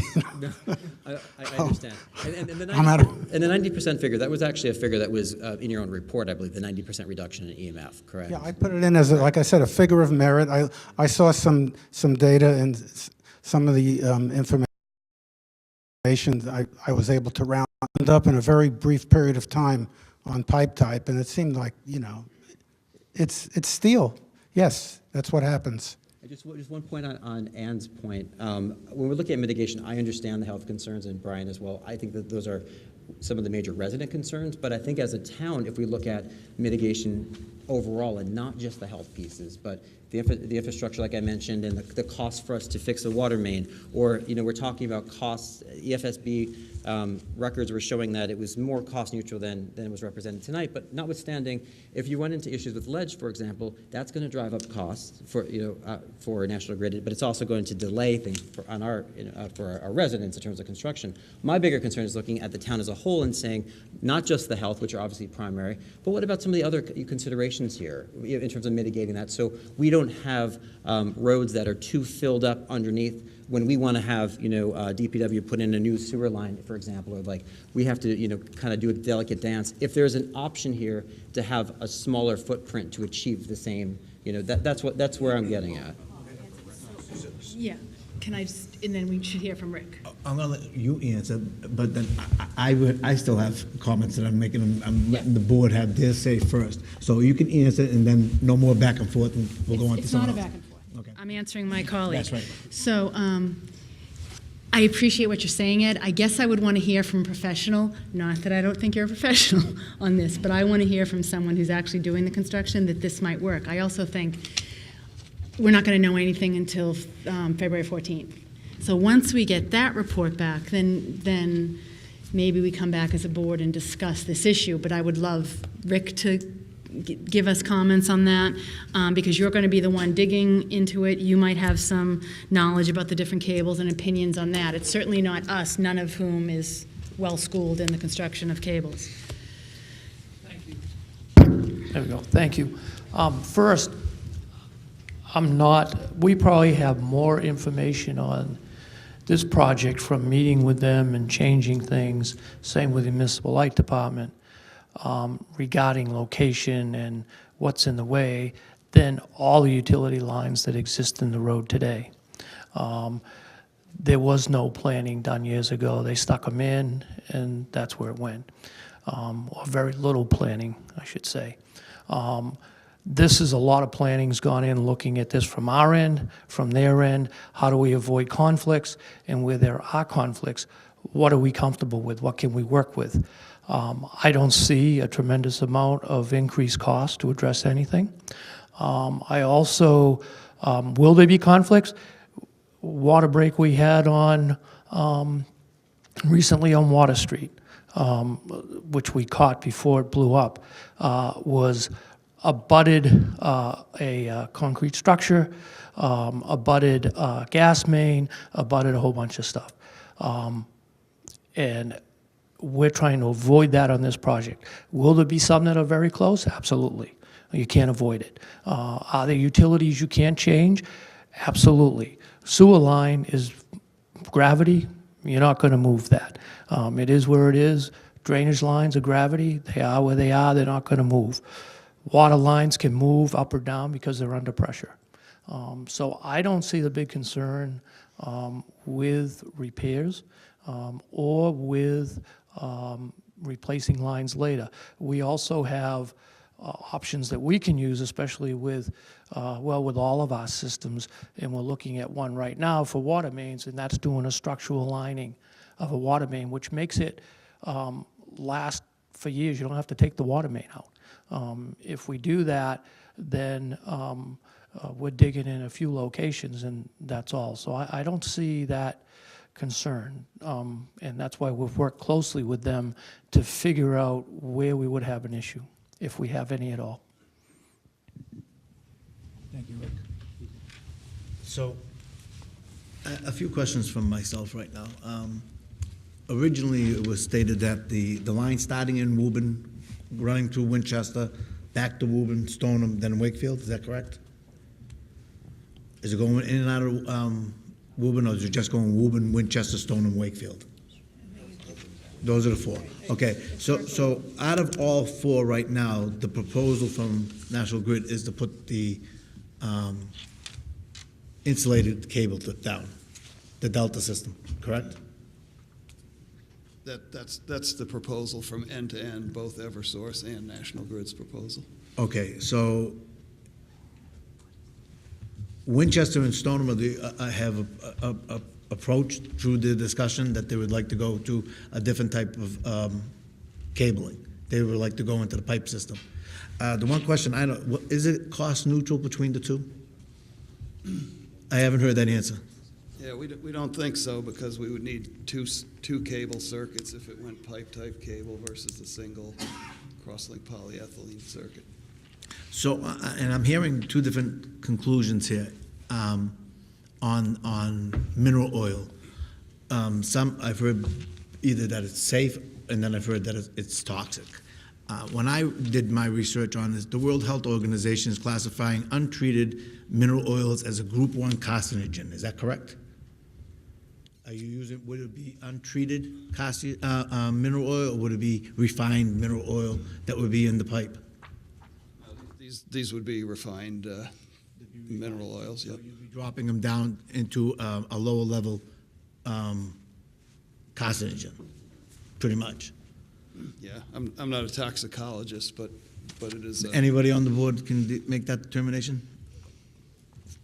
Well, it is correct that mineral oil is a carcinogen, but I'm not an expert on what is used in pipe-type cables, so I would have to look into that. I mean, each different chemical has different toxicity and persistence and bioavailability characteristics.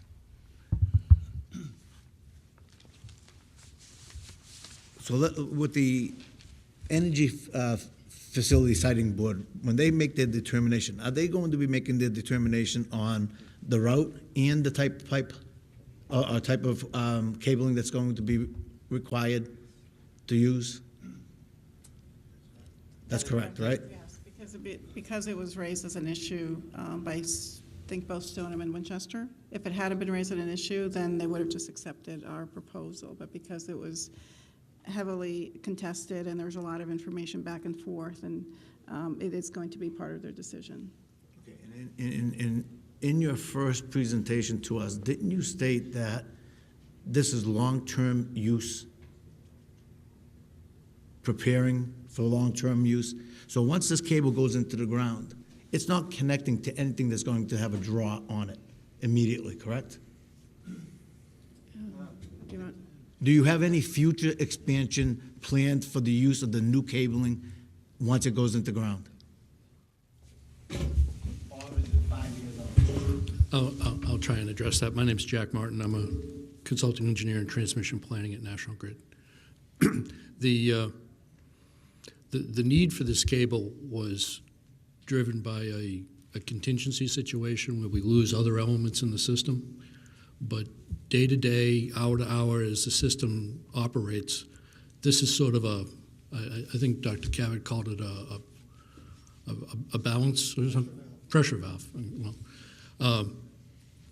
the flow in the line in normal operation is very low. That's why you've got the 100 amps. And that's true whether it's 2018 or 2023. We looked at loading at the different time periods, and although the regional load increased, the flow on this cable did not really change. That's all was testified to in the FSB. Do we have any direct plans to draw more power across this line? Is that your question? We're really just providing the facilities that the system needs to serve the load that's being, imposed on it. And our studies showed that, like I said, with the system operating with everything in service, in 5 years, the flow really didn't change. And directing my next question this way, so the proposed line that's coming through right now by the route through Salem Street, with the 100 amp figure, you're saying that any of the homes on that one route was below 3G? At average loading of 100. Actually, the average loading for a good piece of Wakefield in the report that I saw was 72.9 amps. I just used 100 because part of the town, I think, was 100.4, and 250 was an approximately good estimate of the peak load. So yes. So it's safe to say that below 3 is a safe factor compared to being higher than and closer to 4? If it depends what perspective you look. If you look at it from the perspective of established, known effects. It's way, way lower than anything. If you look at epidemiology, it's like a different world of numbers. Right. And the reason I said that these numbers came out because you have to classify somebody in an upper exposure category, and that's where they didn't come from anything biological. But if Salem Street is any example, then there wouldn't be any residents with 3 milligas, as far as I could see. Okay, so my last question, though, is going to have to be this way first and then to Rick. The maximum, the deepest that you were planning on putting this right now on most areas, 3 feet, 4 feet?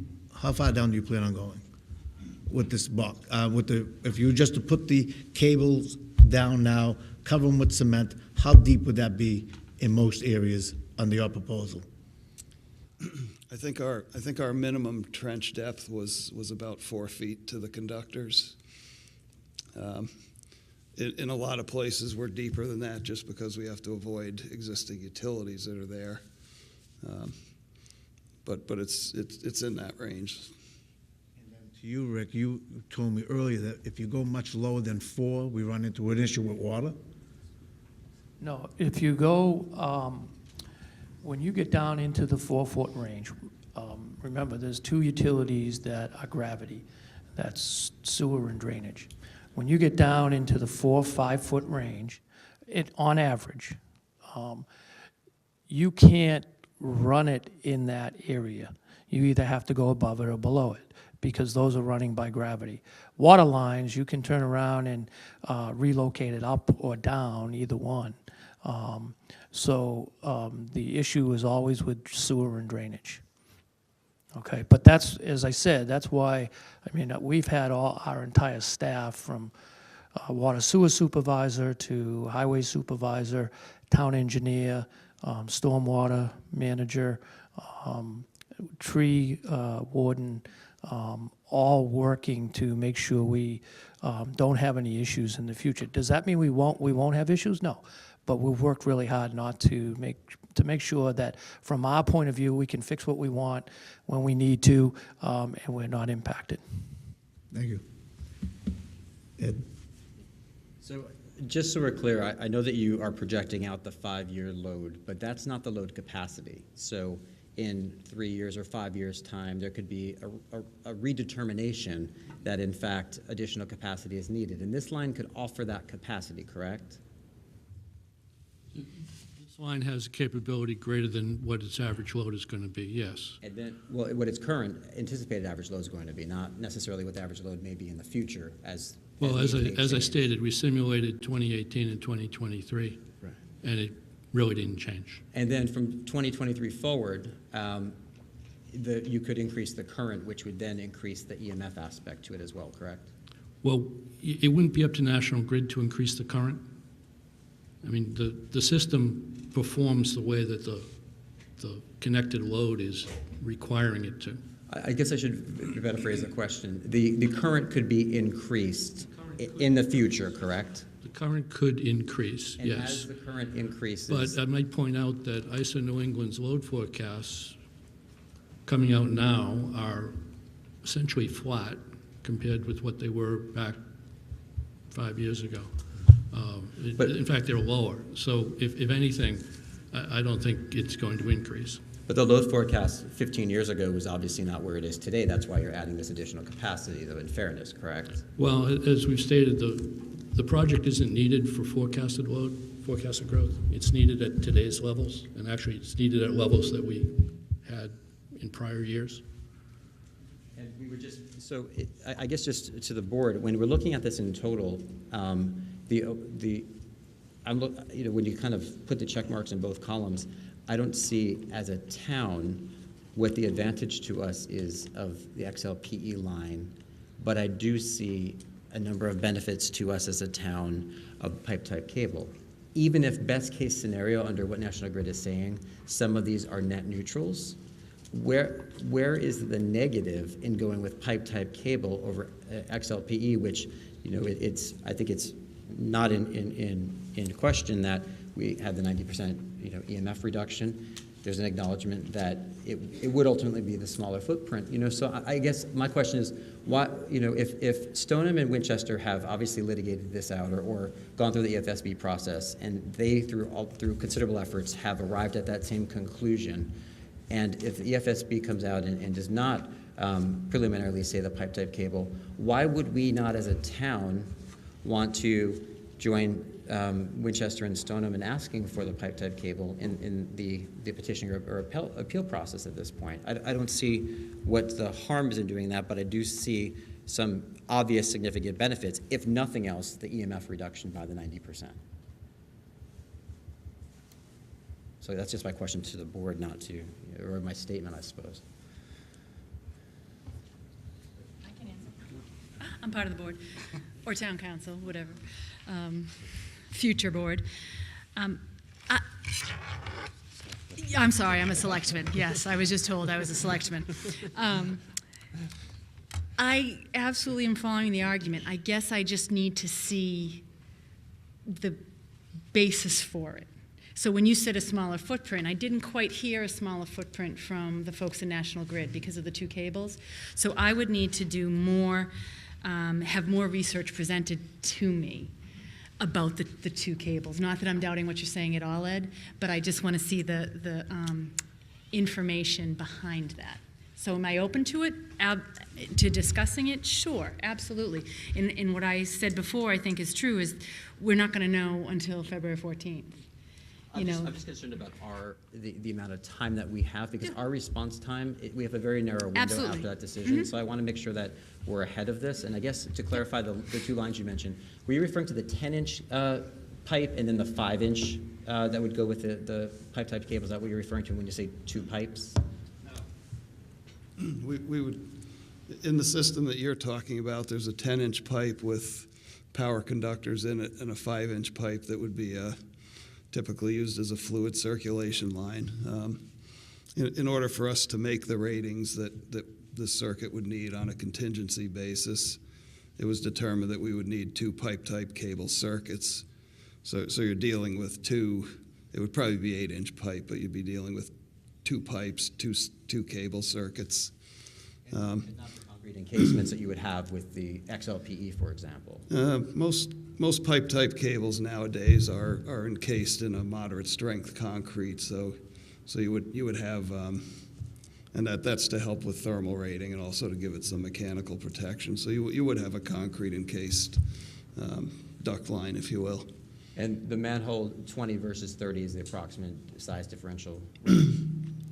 Yes, that's true. But the manholes, and your manhole count was kind of exaggerated. We're actually showing 12 manholes along the Wakefield part of the route.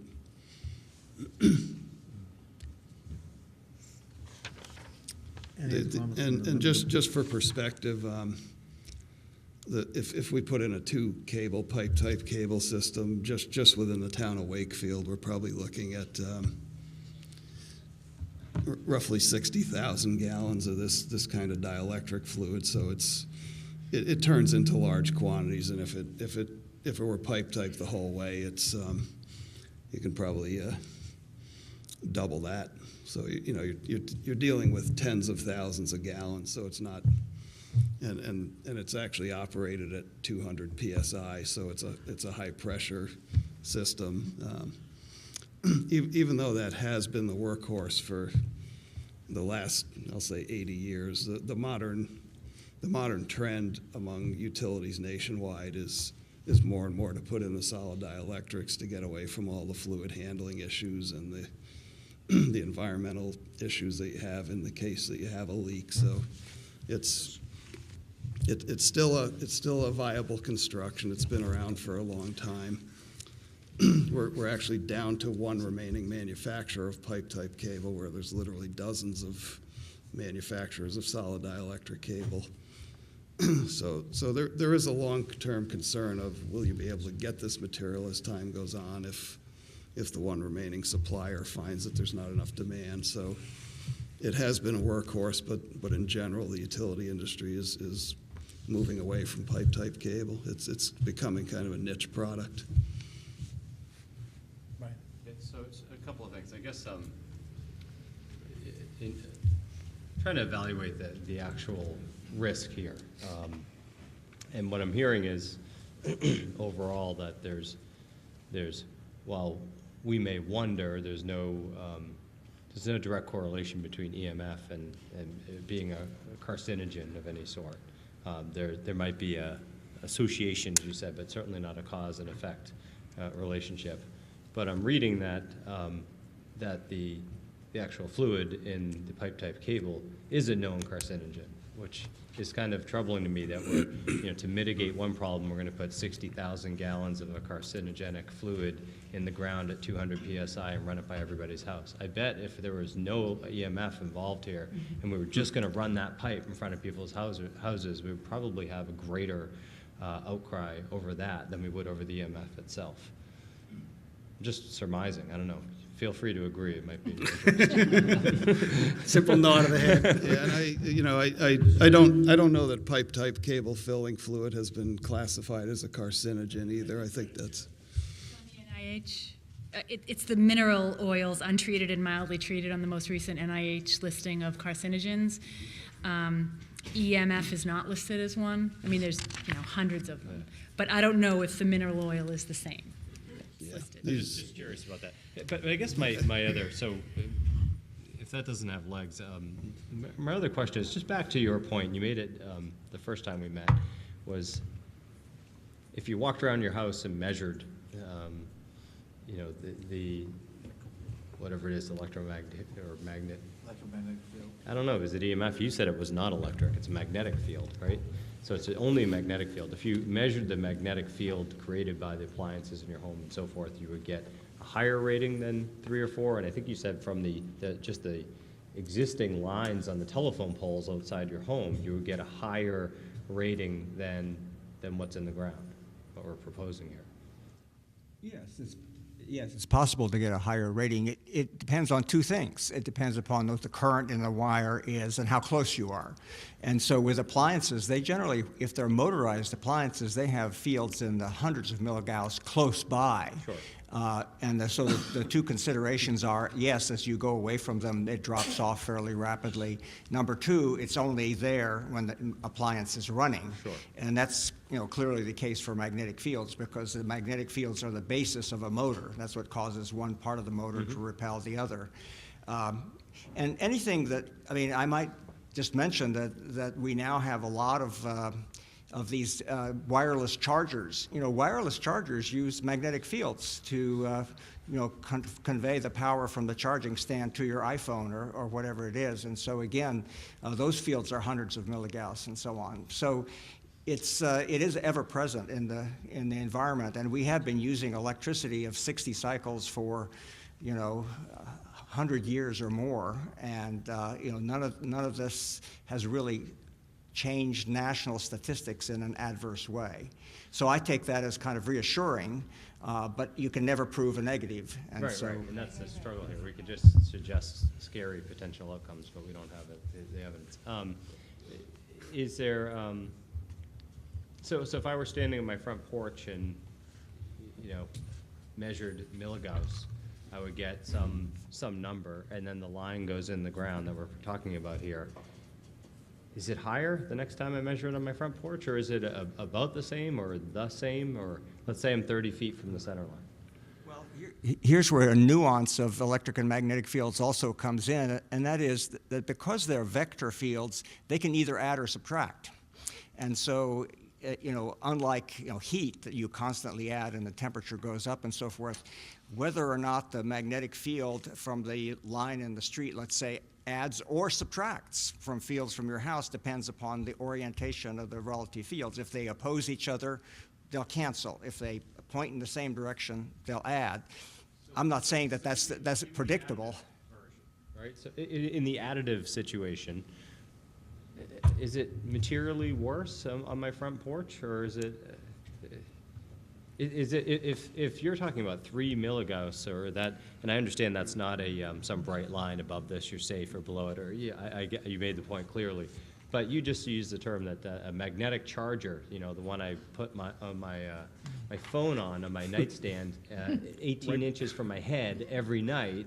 Maybe I should rethink that. I think you said was 100 milligauss. Well, 18 inches away is probably less than that, but I mean, you know, close to probably within 6 inches of the device, it is quite high, just because it's using those magnetic fields to induce current into the charging figured out something coils. about myself. Okay, Yeah. so note to self, move that. All right, so it's just interesting to me. I think this is probably for me anyway, the most interesting part of understanding the problem. Right? Somebody says you're putting in, you know, we can see a power line up in the sky. We just think it's bad because we're all taught that's bad. So is it really? We're putting something in the ground, and it's just human nature to resist change, especially when the change is I guess, only potentially bad, right? We're going to put something in the ground in front of your house. It might be bad. Well, then let's not do it. That's the easy solution. But I think to understand, it might be bad, but the kind of magnitude of the badness is so minimal, especially compared to what you're experiencing every day. I think just gives it context that's lacking from the discussion. I'm surprised it's not more of your focus that, hey, you're walking around this stuff all the time, and what we're putting in the street is going to add, might even subtract from what's going on in your house, but certainly isn't going to have a materially greater impact than the milligauss you're experiencing every day in your home or your car or your office. So I guess I'll say that. You tell me if what I'm saying is accurate. It just, to me, kind of gives a perspective and context that says maybe it's not, you know, maybe there's a reason that these lines do exist all over the country and without incident. But go ahead. You're right. It's a compared to what question? I mean, I drive an electric hybrid car, and it has 30 to 40 milligauss in the driver's seat, and I'm not bothered by it. I think the thing to look at is even a broader public health perspective. I mean, if you're going to spend your energy on time, money, and energy on decreasing public health risks, I mean, there are lots of things that you could focus on, and there's clean air, clean water, a food supply that's safe. Vaccination against the flu and so forth. So there are big public health issues where you feel like you can contribute some time and money and effort, and you really will see a bang for your buck. I think in the case, and I think that Dr. Cavett would agree with this, in the case of EMF, it's really unclear that if you go down from, let's say, 20 milligauss to 10 milligauss for a person's exposure, what's the guarantee that you're getting any public health benefit? And I think most of the public health agencies at the present day have this pretty low on their radar screen. They have much more pressing problems to be concerned about than reducing 60-cycle magnetic fields.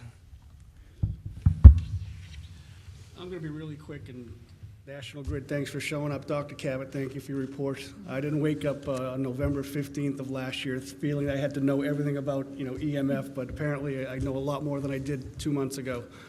This is a question for Rick. This project is going to come, whether it's the types of cable we use, it's that's not my call. What is the cost benefit to the town with the new gas lines, the repavements of the streets, and the improvements to the rail to trail? The gas line, I couldn't tell you that. You'd have to ask the municipal light department, but I'm sure it's well over on that section. It's got to probably be at least 100,000 or more. In terms of paving, rail trail, some of the other things that are in the draft I gave you before, we're probably, and this doesn't count any tax benefits or anything like that, but it's probably at least, it's over $1 million, I would guess. There's repaving of Albion Street, down to Broadway, all of Broadway, the intersection of North Ave where it meets with Broadway, the Salem Street all the way to Montrose, from that point where it comes out of the MBTA right away, and then down Montrose to that station, all of which is severely needed.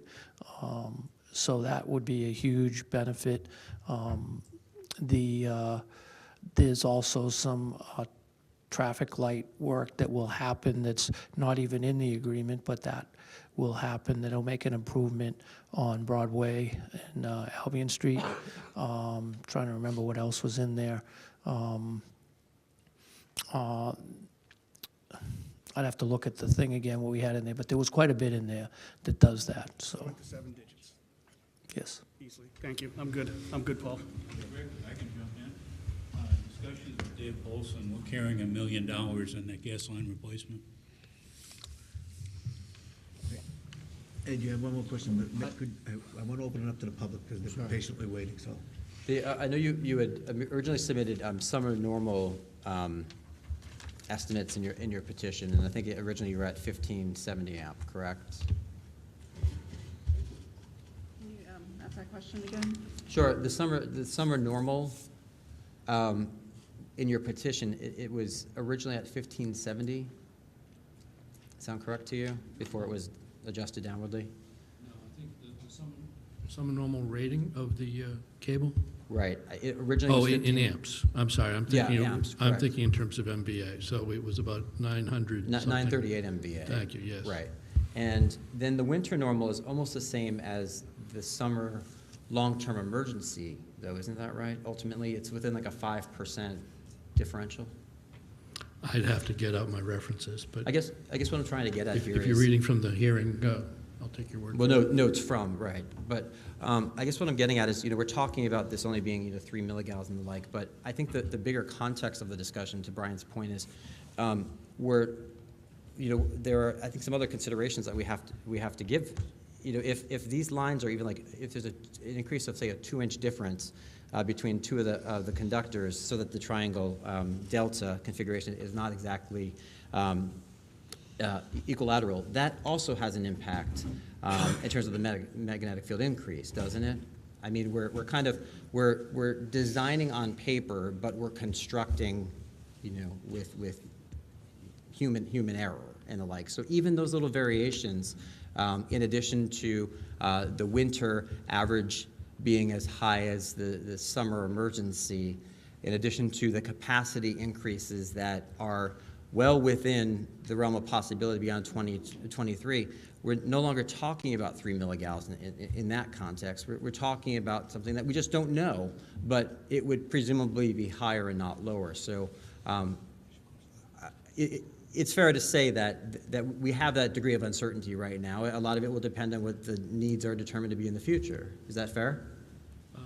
I don't know. I'm afraid that you're throwing a lot of numbers around and not really looking at them in context. The various, the 920 MVA, 1570 amps, whatever you said, those are the ratings of the circuit.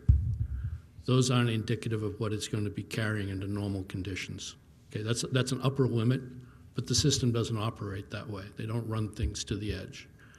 In terms of the expected loading in summer versus winter, our simulations show that it's going to be about the same under normal situations. Within 5%. So even the winter normal is the near equivalent within 5% of the summer emergency, though, correct? So when you're thinking about it from that perspective.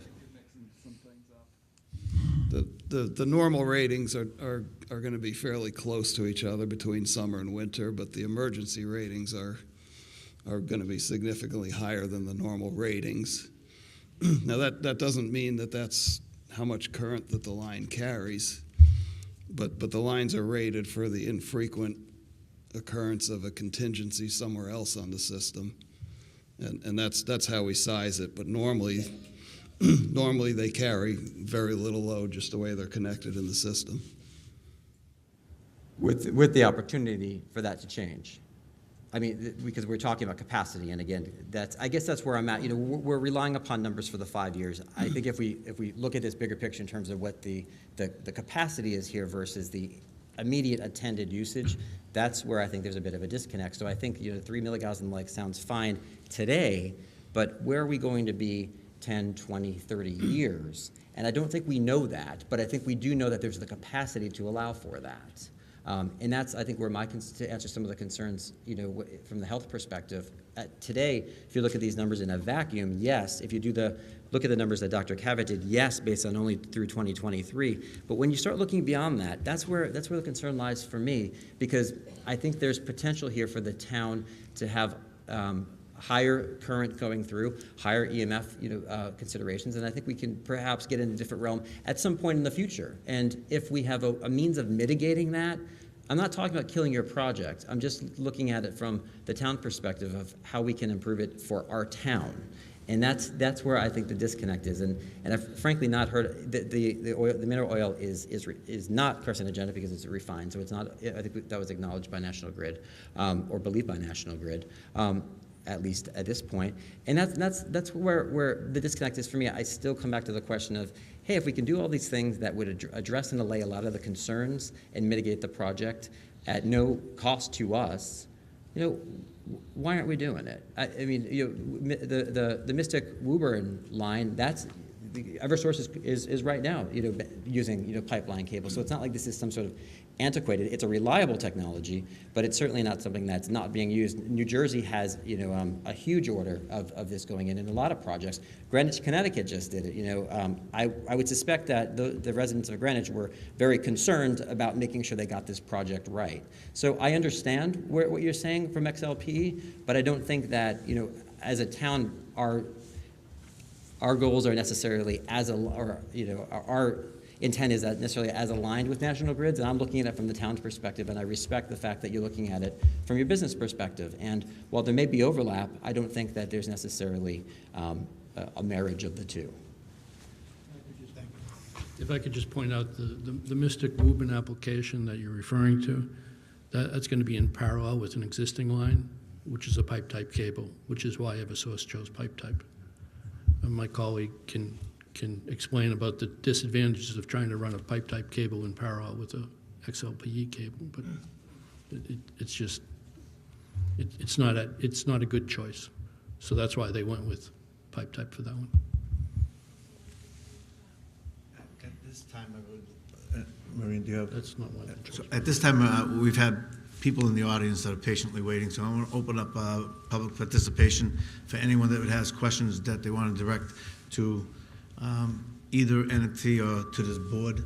So if anyone has questions at this point in time, they want to step to the mic and state their name and where they live, and any questions, we can go from there.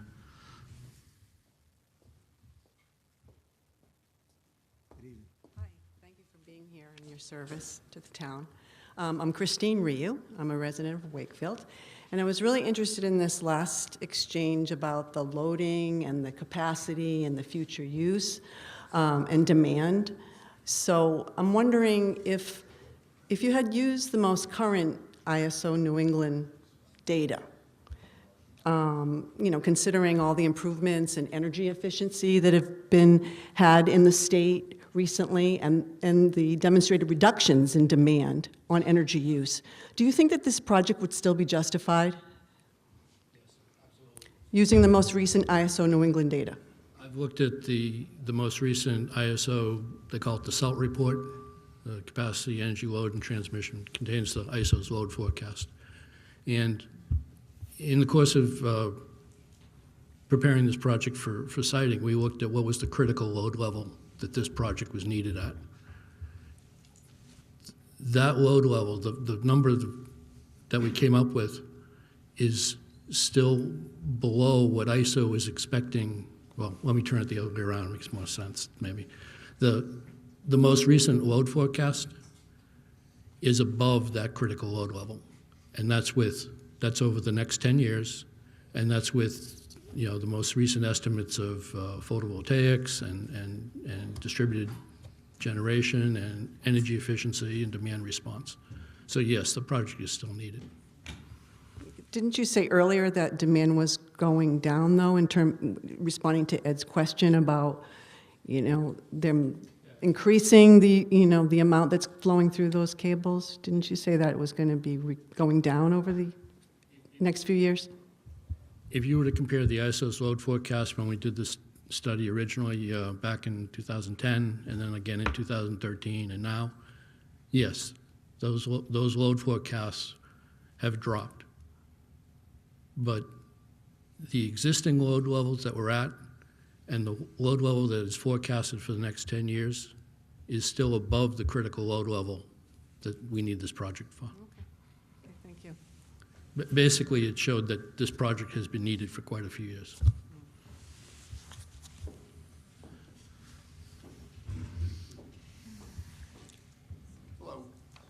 Hi, I'm Rick Stewart. I'm from Salem Street. I just have a couple questions, and this is from our consultant right here. I know everybody's back and forth about this EMF and, you know, what its ramifications. I just get the three words that I just can't get past it. It's kids, possible, and cancer. And it's for two reasons. The obvious reason is everybody hear those three terms, it makes you uncomfortable. Second off is it's a long-term thing. I own a house right now. My kids are a little older, so they're not little kids. What happens when I go to sell my house and a young family shows up and I got two little kids? What do I do in the back of my head? Do I keep my mouth shut? Do I tell them? Do I say, look, there's a power line out here, you know, and it possibly might create a problem? That's a conflict that I don't want to have to deal with. But if this project goes through as currently configured, I'm going to have to deal with that. And not just myself, every other abutter to this project. Because eventually, even though we don't want to admit it, we're all going to get older. And when we get older, whether we leave or we move, someone else is going to take over that house. And if they're a young family, what do we say to them? Do we just keep quiet? Don't worry about it? It's not causal, so just go about your daily life? I'd have a problem with that. I'm going to have a problem with that if it comes to this. And if I tell them, what are the chances they're going to buy my house? Thank you very much, and they'll move on. I don't get a choice. And whether I'm convinced that it isn't a problem, that doesn't mean the next person isn't convinced. Because when those three words come up, possible, kids, and cancer, people are going to walk away. I would. And we can have all the discussions we want. Everybody can show me all the data that they want. But you're not going to change that because that's a perception that people have. And it's not just an EMF thing. It's cancer and kids and possible. So what do we do about it? You guys are in a really tough position because at some point, you're going to have to make the ultimate decision. A decision's coming Wednesday. And you'll have an opportunity as an intervener as a town to say, I agree with it, or I want to make some potential changes to it. And where do we go from here? The reality is no one can really say what the number's going to be 20 or 30 years from now. No one can. And it's not just this project was built because there's a load increase. It was also built for reliability. If there's an N-1 condition or an N-1-1 condition, how long do those last for? Is it a day, an hour, a week? A power generating facility goes down for an extended period of time for maintenance. Does that change the load balance? Does it require more load to go through the line through Wakefield? Even the consultant's own numbers here, if we look at the numbers just for 250, I don't have it right in front of me, but if I pull it out here, even if we just go to 250 amps, 3, and I'm not saying 3 is a magic number either, we're out to 42 feet. What if it goes to 500? A day, a week, a month? We're never going to know because once it's approved, the operators can use it for whatever capacity it's designed for, as they should. But we're never going to know that. We might have numbers significantly higher for extended periods of time, over and over again. No one can even say that the problem is it's elevated EMF. It could be a constantly shifting EMF. You're at this number, then it drops to that number, you're back up and down and over and over again, all through your house. And unlike when people say, well, you know, you have a toaster or whatever, I can choose not to turn it on. Or I can go to another room. If I'm going to turn on my microwave, I can tell my kid, go in the other room. I'm never going to know this when this stuff's turned on, or when it's going up, or when it's going down. I'm at the mercy of other people. And they're going to do what they need to do. And that's not a bad thing. It's what they have to do. But we're the ones at the end of the day that are going to start dealing with this. Not just my family, 10 years from now, 20 years from now, 30 years from now, 40 years from now. And when people tell me, well, we've done a forecast, and again, it's going to go in probably production in 2020, that's 3 years. Out of a 40-year lifespan, what's the maximum amount on the cable as well? It's not 100, and it's not 250. It's significantly above that. In fact, that question got asked as an EFSB request, and it was redacted. Energy secrecy, whatever you want to call it. I know the number isn't 100 and 250 because they wouldn't have put those numbers out. It's way above that.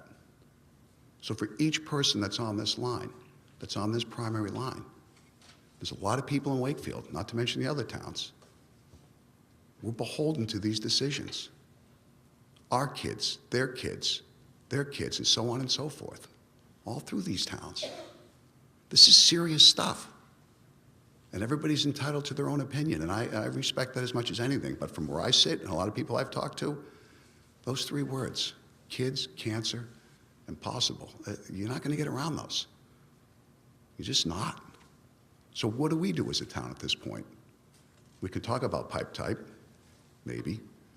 We can talk about other mitigations, go below, whatever.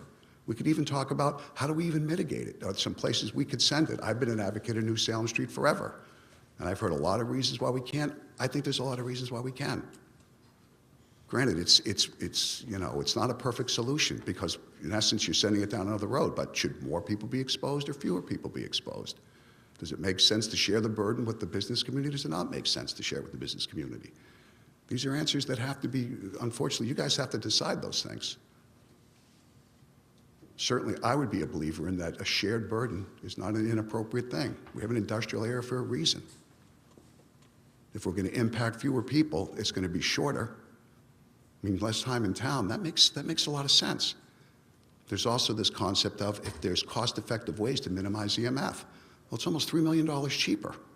Their own estimate to go down there. It's not cost-effective, it's cost cheaper. It's things to consider. We have a decision coming on Wednesday. At that point, this board's going to have an opportunity to do something. They can accept it, or they can make some recommendations. They can object to it. That's going to be your call. But I think it's important for you, each and all of you, to hear from somebody on the other side. I've been at this for 3.5 years. I've been to as many meetings as I can with this. I've read all the documentation. There's no perfect solution. They have very valid reasons for what they're doing. We have very valid reasons what we're doing. And us as individuals that are going to be impacted have very valid reasons as well. So it's something to consider. And at the end of the day, the fewer people we can impact, the better. And whatever that's going to mean to do that, I think you guys should give that careful consideration. Thank you very much for your time. Appreciate it. Have a great night. Thank you. Anyone else from the audience wishing to speak at this time?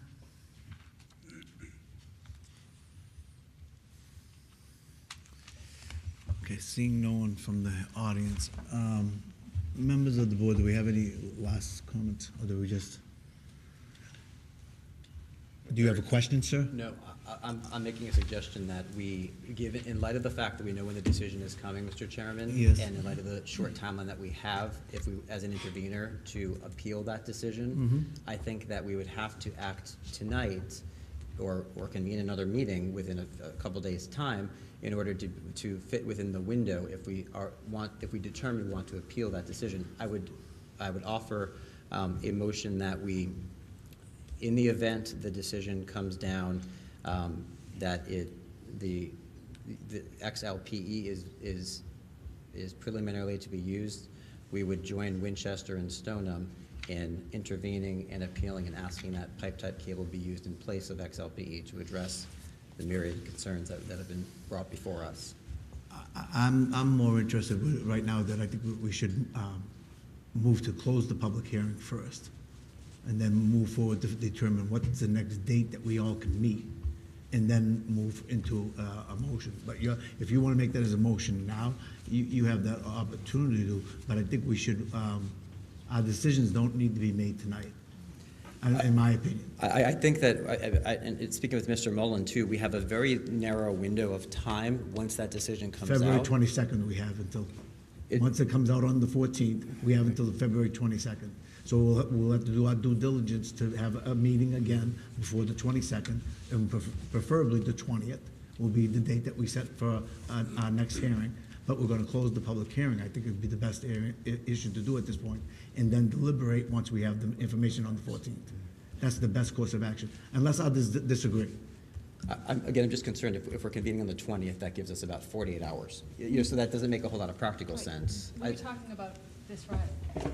I'm sorry? We were talking about this Friday, having a meeting. But that would only be at 12 o'clock, and I think that would be Fine. a disservice to the public. But it's not a public, I mean, it will be hopefully taped for WCAT. It would not be a public hearing. Mr. Mayo, Mr. Mullen, please. It's a public meeting, not a public hearing. Which is going to be better for us to do at this point? Well, as I understand it, we're going to get the tentative decision on Wednesday, the 14th. Correct. And we have until Thursday, the 22nd, to comment. So the comment period runs until the 22nd. If you want to give direction to me as to how to comment, then from my perspective, the sooner the better. And that has to come at a meeting. I mean, the open meeting law requires it. But it's only an open meeting, it's not a public hearing. So the public has no right to participate at that point. It's a selectmen's issue only. Can I just make it, just for people who heard that, the public has every right to be there and witness, just there was no public participation speaking, Right. just to be clear.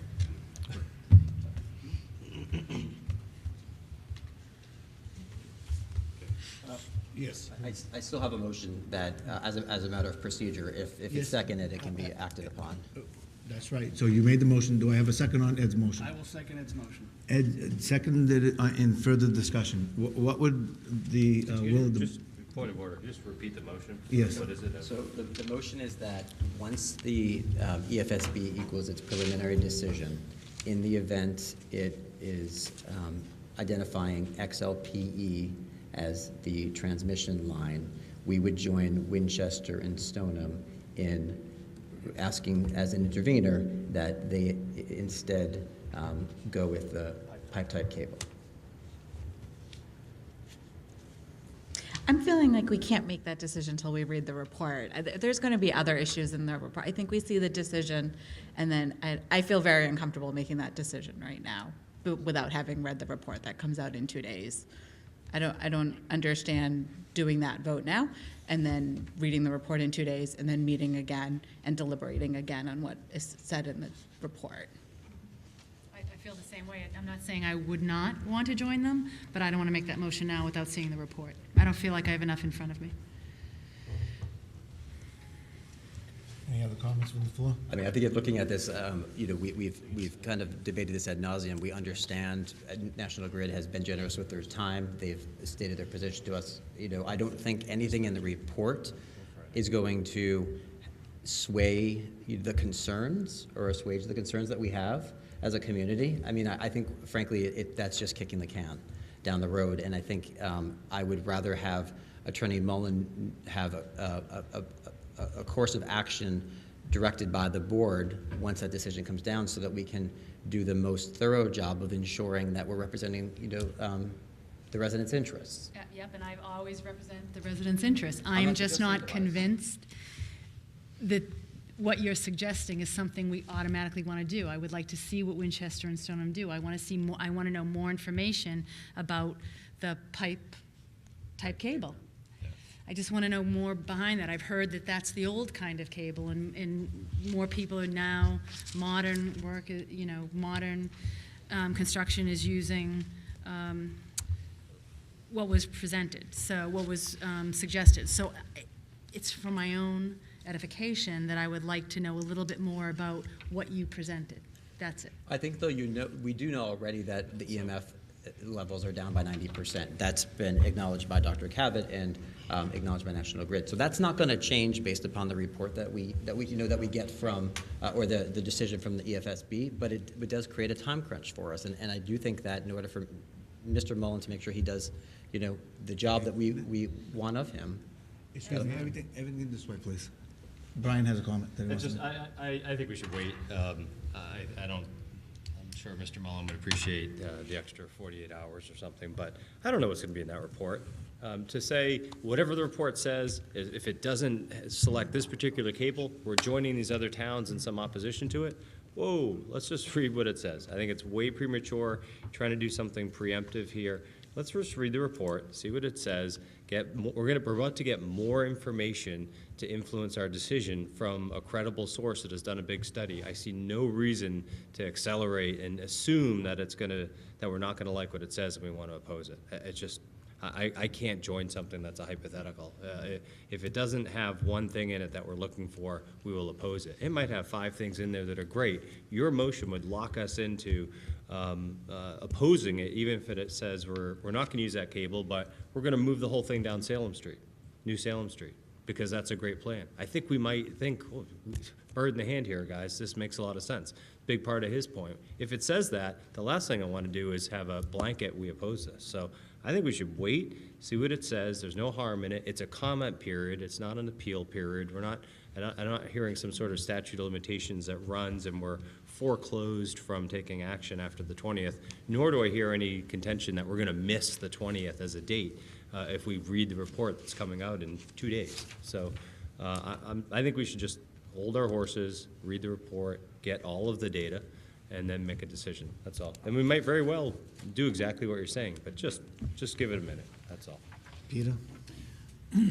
Yeah, I think that at this stage, I think we should wait as well. I think we don't want to rush this at this point, even though it's just 2 more days. We get the report out, we find out what's in it. It may be something like Brian was just talking about that we don't know about now, so we don't want to lock ourselves in. I think we should wait and get the report and then meet.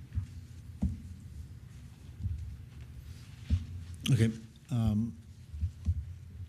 With comments from the board made, there's a motion on the floor and it's been seconded. All in favor say aye. Aye. All opposed? Motion does not pass. So we, at this point now, need to set a, close the public hearing. Second. Thank you. Any discussion on closing the public hearing? Hearing none, I'll need a roll call vote. Aye. Aye. Aye. Yes. The public hearing is officially closed. We now need to set a date for our meeting to discuss this. We have 2 choices that have been floated by so far as the 15th at 12 o'clock.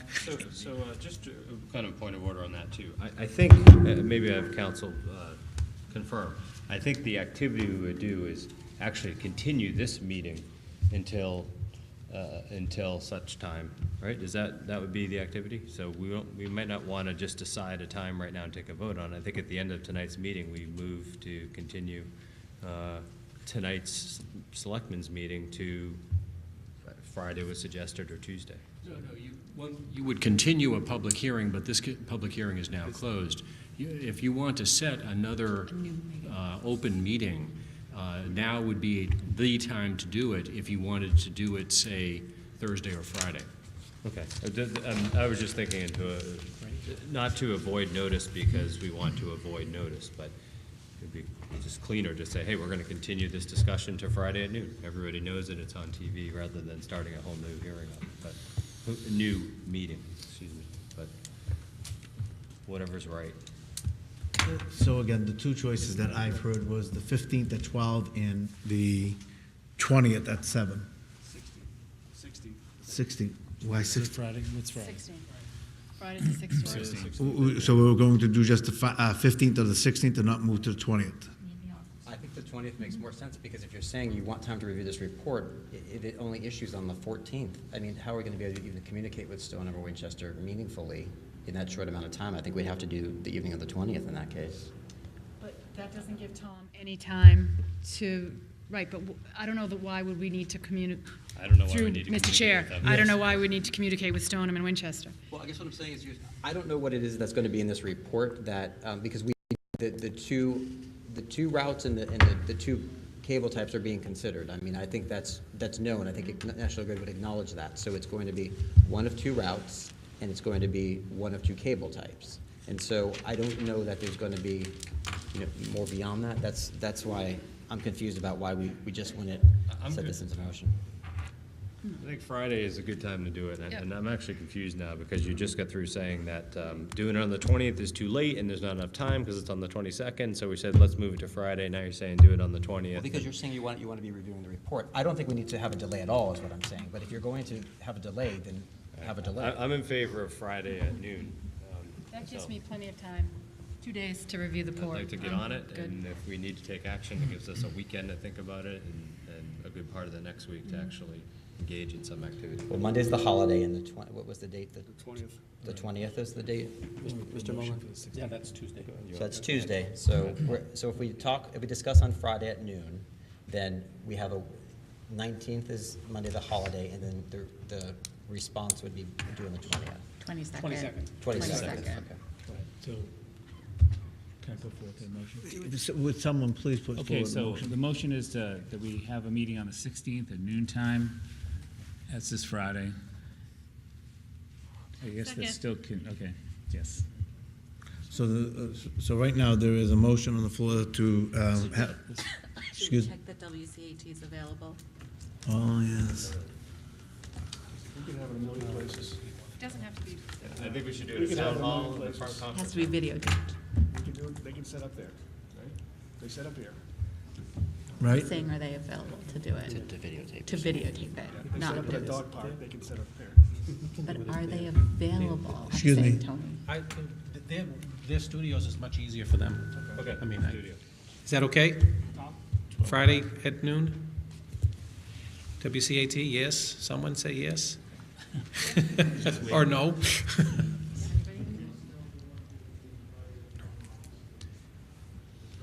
Yeah.